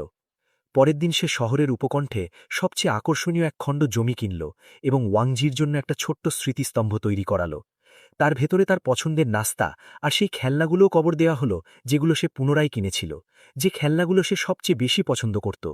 স্মৃতিস্তম্ভে সেই ছবিটাই ছিল যেটা সে কোম্পানিতে রেখে দিয়েছিল। বাড়িতে ফিরে আসার পর সে জানতে পারল যে শুধু তারই মালপত্র বাড়ি থেকে উধাও হয়নি, বরং ওয়াংজি ব্যবহার করত সেই সমস্ত জিনিসও পুরোপুরি শেষ করে ফেলা হয়েছে। সেনবায়ুয়ে চেনজিকে সেই কবরের সামনে ডেকে পাঠাল। নিজের থুতনি সামান্য উঁচু করে তাকে 7 দিন পর্যন্ত হাঁটু গেড়ে ওয়াংজির কবর পাহারা দেওয়ার হুকুম দিল। চেনজি পুরো কাঁপছিল এবং তার কণ্ঠস্বর থরথর করছিল। বাই, আমি আগেই। সেনবায়ুয়ের মুঠি এত জোরে বন্ধ ছিল যে তার আঙুলগুলো সাদা হয়ে গিয়েছিল। বরফের মতো শীতল গলায় সে বলল, মা কি? বডিগার্ড আর উচ্চপদস্থ মেডিকেল স্টাফ তার পাশে পাহারা দিচ্ছিল। চেনজি নিজের হাত তুলল এবং শূন্যের কাছে ক্ষমা চেয়ে নিজেকে নিজেই চড় মারতে লাগল। যেই সে থামার চেষ্টা করত, বডিগার্ডরা সাথে সাথে তাকে মারতে শুরু করত। সে অজ্ঞান হয়ে গেল। ডাক্তার তৎক্ষণাৎ তাকে অ্যাড্রিনালিন ইঞ্জেকশন দিলেন, যাতে সে জ্ঞান ফিরে পেতে বাধ্য হয়। পরবর্তী 7 দিন ধরে সেই কবরস্থানে থাপ্পড় মারার আর ক্ষমা চাওয়ার আওয়াজ অনবরত প্রতিধ্বনিত হতে থাকল। চেনজির মুখ ফুলে গিয়েছিল এবং পুরোপুরি বিকৃত হয়ে গিয়েছিল। তার গলা বসে গিয়েছিল। সে একটি শব্দ করার মতো অবস্থায় ছিল না। বারবার অ্যাড্রেনালিন ইঞ্জেকশন দেওয়ার কারণে সে খুব কষ্টে প্রাণটুকু টিকিয়ে রাখতে পারছিল। সেনবাইওয়ে চেনজির সমস্ত কর্মকাণ্ডের তদন্ত করাল, প্রতিটি জিনিসের একদম গভীরে গিয়ে। তদন্তের রিপোর্ট খুব শীঘ্রই তার সামনে রাখা হল। ওয়াংজিকে মারা এবং তাকে হটপট বানানোর পাশাপাশি তার উপর অপহরণের মিথ্যা অপবাদ দেওয়া, তাকে অপমান করার জন্য লোক খোঁজা, এমনকি সেই টিউলিপ ফুলের রেনুর ব্যাগ, যার কারণে পার্টিতে তার অ্যালার্জি হয়েছিল, সেটি মূলত ছিল কারণ সে একজন পরিচারককে ঘুষ দিয়ে সেটি অন্য একজনের ব্যাগে রাখিয়ে দিয়েছিল। ডিটেনশন সেন্টারে সে যে নরকসম 3 দিন কাটিয়েছিল, সেটিও এরই পরিকল্পনা ছিল। লোকজনকে ঘুষ দিয়ে এসব করানো হয়েছিল। তার বাবার স্মৃতিচিহ্নগুলো এখনও তার ঘরের সেফে নিরাপদে বন্দী ছিল। যে বিষয়টি তাকে সবচেয়ে বেশি ভেঙে চুরমার করে দিল তা হল সে আসলে তার বাবা মায়ের কবরের অপমাননা করার সাহস করেছিল। আর তার বাবার রেখে যাওয়া সেই ঘড়ির কথা, সেটি জানার জন্য তদন্তের প্রয়োজন ছিল না যে চেনজি ওটি শুধু তাকে ফাঁসানোর জন্যই ভেঙেছিল। এসব জানতে পেরে সেনবায়ুয়ের দৃষ্টি ঝাপসা হয়ে গেল। সে প্রায় উঠে দাঁড়াতেই পারছিল না। সে এক উন্মাদিনীর মতো বুক ফাটা চিৎকার দিল এবং তার হাতের কাছে যা ছিল সব ভাঙতে শুরু করল। যখন সে এই সমস্ত কষ্ট সহ্য করছিল, তখন সে নিজে কি করছিল? সে নিজেই তাকে পিনাট ওয়াটার পান করতে বাধ্য করেছিল, যাতে অ্যালার্জিক রিঅ্যাকশন হয়। নিজেই তাকে ডিটেনশন সেন্টারে পাঠিয়েছিল। ওয়াংজিকে হারানোর যন্ত্রণাকে সে অবজ্ঞা করেছিল এবং নিষ্ঠুরভাবে তার নিন্দা করেছিল। তাকে এক জনশূন্য ভবনে একা ফেলে এসেছিল যাতে চেনের লোকেরা তাকে অপমান করতে পারে। অবশেষে সে হতাশায় আত্মহত্যার চেষ্টা করেছিল। তবুও সেটিকে সে একটা মরিয়া চাল বা ডেসপারেট প্লয় ভেবেছিল। এখন গিয়ে সে বুঝতে পারল যে তার তখন না মরাটাই তার জীবনের সবচেয়ে বড় সৌভাগ্য ছিল। কিন্তু তার কি হবে? চেনজির খারাপ কথাগুলোতে বিশ্বাস করে সে নিজেই তাকে চেনের বাবার কবরের সামনে হাঁটু গড়তে বাধ্য করেছিল এবং নিজেই চেনের জন্য তাকে আবার আঘাত করার সুযোগ তৈরি করে দিয়েছিল। যত ব্যথা সে সহ্য করেছিল তার সবটুকুই ছিল এর ভুল। অঝরে চোখের জল মাটিতে পড়তে লাগল। সেনবাইওয়ে নিজের মুখে সজোরে একটা থাপ্পড় মারল এবং তার পরপরই আরেকটি। সে অবশেষে বুঝতে পারল যে সে সত্যিই তার উপর পুরোপুরি হতাশ হয়ে গিয়েছে। সেই কারণেই সে নিজের সাথে জড়িত প্রতিটি জিনিস নিজের সাথে নিয়ে গিয়েছে, এমনকি একটি ভালোবাসার স্মৃতিচিহ্ন পেছনে ফেলে যায়নি। তার মন কতটা ভেঙে গিয়েছিল এবং সে কতটা পাথর হয়ে গিয়েছিল। শেষবার যখন সে তাকে দেখেছিল, সেই হতাশা এবং শূন্যতায় ভরা হিমশীতল চোখ দুটির কথা মনে পড়তেই সেনবাইওয়ের হৃদয়ে এত যন্ত্রণা হল যে সে শ্বাস পর্যন্ত নিতে পারছিল না। এটি মনে করে যে সে বারবার তাকে জিজ্ঞাসা করেছিল, এটা কি সত্যি যে তোমার কিছুই মনে নেই? সে সেটিকে ফালতু কথা ভেবে উড়িয়ে দিয়েছিল। সেনবাইওয়ে হঠাৎ বিস্ময়ে জমে গেল। সে কবে থেকে তাকে বারবার জিজ্ঞাসা করা শুরু করেছিল যে তার কি সত্যি স্মৃতিভ্রম বা অ্যামনেশিয়া হয়েছে? এমন কি হতে পারে যে সে আগে থেকেই সব জানত, যে তার স্মৃতিশক্তি একেবারেই যায়নি? এই ভাবনাটি তার কানে বজ্রাপাতের মতো বাজল। সেনবাইওয়ে তৎক্ষণাৎ অনুভব করল যেন সে কোনো বরফ ঘরে পড়ে গেছে। যদি এটি সত্যি হয় তাহলে আমি নিজেকে কিভাবে ক্ষমা করব? ঠিক সেই মুহূর্তে টেবিলের ওপর রাখা ফোনটি হঠাৎ বেজে উঠল। অ্যাসিস্ট্যান্টের কণ্ঠস্বর শোনা গেল। সিইও সেন, মিস্টার ফেংয়ের লোকেশন সম্পর্কে একটি সূত্র পাওয়া গেছে। মিস্টার ফেং ৫ মাস আগে ক্রিটসফেল্ড জিয়েকব রোগে আক্রান্ত হয়েছিলেন। ডাক্তার বলেছিলেন তিনি ১ বছরের বেশি বাঁচতে পারবেন না। ফোনটি সেনবাইওয়ের হাত থেকে একটি চূর্ণ বিচূর্ণ শব্দে মাটিতে পড়ে গেল। তার পুরো অস্তিত্ব অনুভব করছিল যেন বাজ পড়েছে। তার মস্তিষ্ক ফাঁকা হয়ে গেল। খুব শীঘ্রই অ্যাসিস্ট্যান্ট পরীক্ষার রিপোর্ট নিয়ে এলো। রোগ নির্ণয়ের তারিখ ৫ মাস আগের, ঠিক সেই দিন যখন সে গাড়ি দুর্ঘটনার নাটক করেছিল এবং স্মৃতিভ্রম হওয়ার ভান করেছিল। রিপোর্টটি তার আঙুল থেকে ফসকে পড়ে গেল। সেনবাইওয়ে মারাত্মকভাবে কাঁপতে লাগল। যখন সে জানতে পারল যে তার কাছে বেঁচে থাকার জন্য ১ বছরেরও কম সময় আছে, সে স্মৃতিভ্রমের নাটক করেছে এবং অন্য একজন মানুষ চেন জিটে তাকে বারবার আঘাত করেছে। সে বিশ্বের সবচেয়ে নামকরা বিশেষজ্ঞদের ডাকল এবং ক্রিটসফেল্ড জিয়েকব রোগের নথিপত্র পাগলের মতো রিসার্চ করল। যখন সে সেই রোগের বর্ণনা দেখল তখন তার হৃৎস্পন্দন যেন থমকে গেল। এই নিরাময় অযোগ্য রোগ, যাকে ম্যাড কাউ ডিজিজও বলা হয়, তা রোগীর স্মৃতিশক্তি হারানোর কারণ হয় এবং রোগীকে কগনিটিভ বৈকল্যের শিকার বানায়, যতক্ষণ না সে সবকিছু ভুলে যায় এবং অসহ্য যন্ত্রণায় মারা যায়। তার ৭ বছর আগের সেই ফার্মের ভ্রমণের কথা মনে পড়ল। তাকে বাঁচাতে গিয়ে একটা পাগল গরু তাকে মারাত্মকভাবে আহত করেছিল। তার পুরো শরীর রক্তে ভেজা ছিল, তবুও সে শুধু এই চিন্তায় ছিল যে সে ঠিক আছে কিনা। সে তার প্রাণ বাঁচাতে নিজের জীবনকে বিপন্ন করেছিল, কিন্তু এই মুহূর্তে তার জীবনের ক্ষণগণনা শুরু হয়ে গিয়েছিল। সে নিজেই তাকে এক গভীর নরকে ঠেলে দিয়েছিল যখন তার ওকে সবচেয়ে বেশি প্রয়োজন ছিল।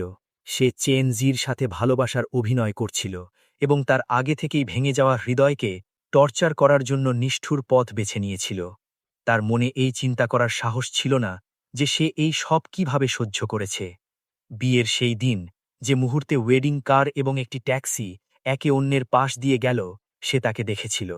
সেই চোখ দুটি, যে একসময় তারার আলো এবং ভালোবাসায় ভরা ছিল, এখন সেখানে স্থির জলের মতো নিস্তব্ধতা ছিল। তার দৃষ্টি ওর ওপর এমন ছিল যেন কোনো আগন্তুককে দেখছে। ও আগে ভেবেছিল এটি হৃদয় ভেঙে যাওয়ার পরের শীতলতা। এখন গিয়ে ও বুঝতে পারল হয়তো এখন তার পৃথিবীতে কোনো সেনবাইওয়ে আর অবশিষ্ট নেই। সেনবাইওয়ের মুখ থেকে তাজা রক্তের এক ফোয়ারা বেরিয়ে এলো। চোখের জল ভাঙা মুক্তোর মালার মতো ঝরতে লাগল। এই হাত দুটিকে একসময় সে শক্ত করে ধরেছিল এবং তাকে পুরোপুরি রক্ষা করার শপথ নিয়েছিল, কিন্তু সে সেই হাত দিয়েই তাকে নরকে ঠেলে দিল। এই মহিলা একসময় মৃত্যু পর্যন্ত কোনো প্রতিদান ছাড়া তাকে ভালোবাসার প্রতিশ্রুতি দিয়েছিল, সেই শেষ তরোয়ার হয়ে তাকে পিষে দিল। শেন বাইওয়ে নিজেকে পাগলের মতো কষ্ট দিতে লাগল এবং সেই সাথে চেনজির ওপর নৃমমভাবে প্রতিশোধ নিতে শুরু করল। সে চেনজির থুতনি জোরে চেপে ধরল, তার কণ্ঠে কোনো কোমলতা ছিল না। নিষ্ঠুরভাবে, তুমি না বলেছিলে তোমার এক মরণব্যাধি আছে? তো এখন আমি তোমাকে অনুভব করাব মরণব্যাধি কেমন হয়। সে একটা দীর্ঘমেয়াদী বিষের বোতল বের করল এবং ফোঁটায় ফোঁটায় চেনজির মুখে ঢালতে লাগল। এই বিষ তার ভেতরের অঙ্গগুলোকে ধীরে ধীরে পচিয়ে দেবে। ব্যথার কারণে সে মৃত্যুর প্রার্থনা করবে, কিন্তু সে তৎক্ষণাৎ মরবে না। চেনজির চোখ ছানা বড়া হয়ে গেল। সে পাগলের মতো মাথা নাড়াতে লাগল, কিন্তু কোনো শব্দ বের করতে পারল না। শেন বাইওয়ে তারপর টিউলিপ ফুলের রেণুর একটু প্যাকেট বের করল এবং সজোরে তার উপর ছিটিয়ে দিল। নিষ্ঠুরভাবে, তুমি কি জানতে চাও গত কয়েক মাসে ফেংইউ কোন পরিস্থিতির মধ্য দিয়ে গেছে? চেনের তৎক্ষণাৎ একটি মারাত্মক অ্যালার্জিক রিয়াকশন হল। তার পুরো শরীরে লাল র্যাশ বেরিয়ে এলো এবং তার শ্বাস নিতে কষ্ট হতে লাগল। যেই তার দম আটকে আসার উপক্রম হল, শেন বাইওয়ে ডাক্তারকে ইশারা করল তাকে উপশমকারী ইঞ্জেকশন দেবার। নিষ্ঠুরভাবে, তোমার ব্যথা, এমনকি আমার ব্যথাও ফেংইউয়ের কষ্টের সামনে কিছুই নয়। 1 মাস পর চেনজি পুরোপুরি পাগল হয়ে গেল। সে শেন বাইউয়ের দিকে ইশারা করে পাগলের মতো হাসতে লাগল। হা হা হা, শেন বাইউয়ে, আমি শুধু ফেংইউকে মারতে চেয়েছিলাম। এসব তোমার কারণে হয়েছে। তুমি পরিষ্কার জানতে যে আমি অসুস্থ ছিলাম না। তবুও তুমি আমার কথায় রাজি কেন হয়েছিলে? তুমি ফেংইউকে এত ভালোবাসতে, তবুও আমার খাতিরে স্মৃতিভ্রমের নাটক কেন করলে? তুমিই ছিলে যে আমাকে আশা দিয়েছিলে। তুমিই ছিলে যে আমাকে এটা ভাবতে বাধ্য করেছিলে যে আমার কাছে তোমাকে পাওয়ার সুযোগ আছে। এসব তোমার ভুল। তুমি মরে যাও না কেন? প্রতিটি শব্দ একটি স্টিলের নুচের মতো শেন বাইউয়ের হৃদয়ে গভীরে বিঁধতে লাগল। চেনজি ঠিকই বলেছিল, এসব তার ভুল ছিল। যদি সে শুরু থেকেই চেনকে প্রত্যাখ্যান করত, তাকে কোনো আশা না দিত, এমন বোকামি না করত, তাহলে তাকে এই কষ্টগুলো সহ্য করতে হতো না। শেন বাইউয়ে নিজেকে ধ্বংস করার এবং তীব্র যন্ত্রণার সাগরে ডুবে গেল, যেখানে কোনো আলো ছিল না। তার চলে যাওয়ার ঠিক 1 মাস পর অ্যাসিস্ট্যান্ট অবশেষে সঠিক খবর নিয়ে এলো। সিইও শেন, মিস্টার ফেংয়ের ঠিকানা পাওয়া গেছে।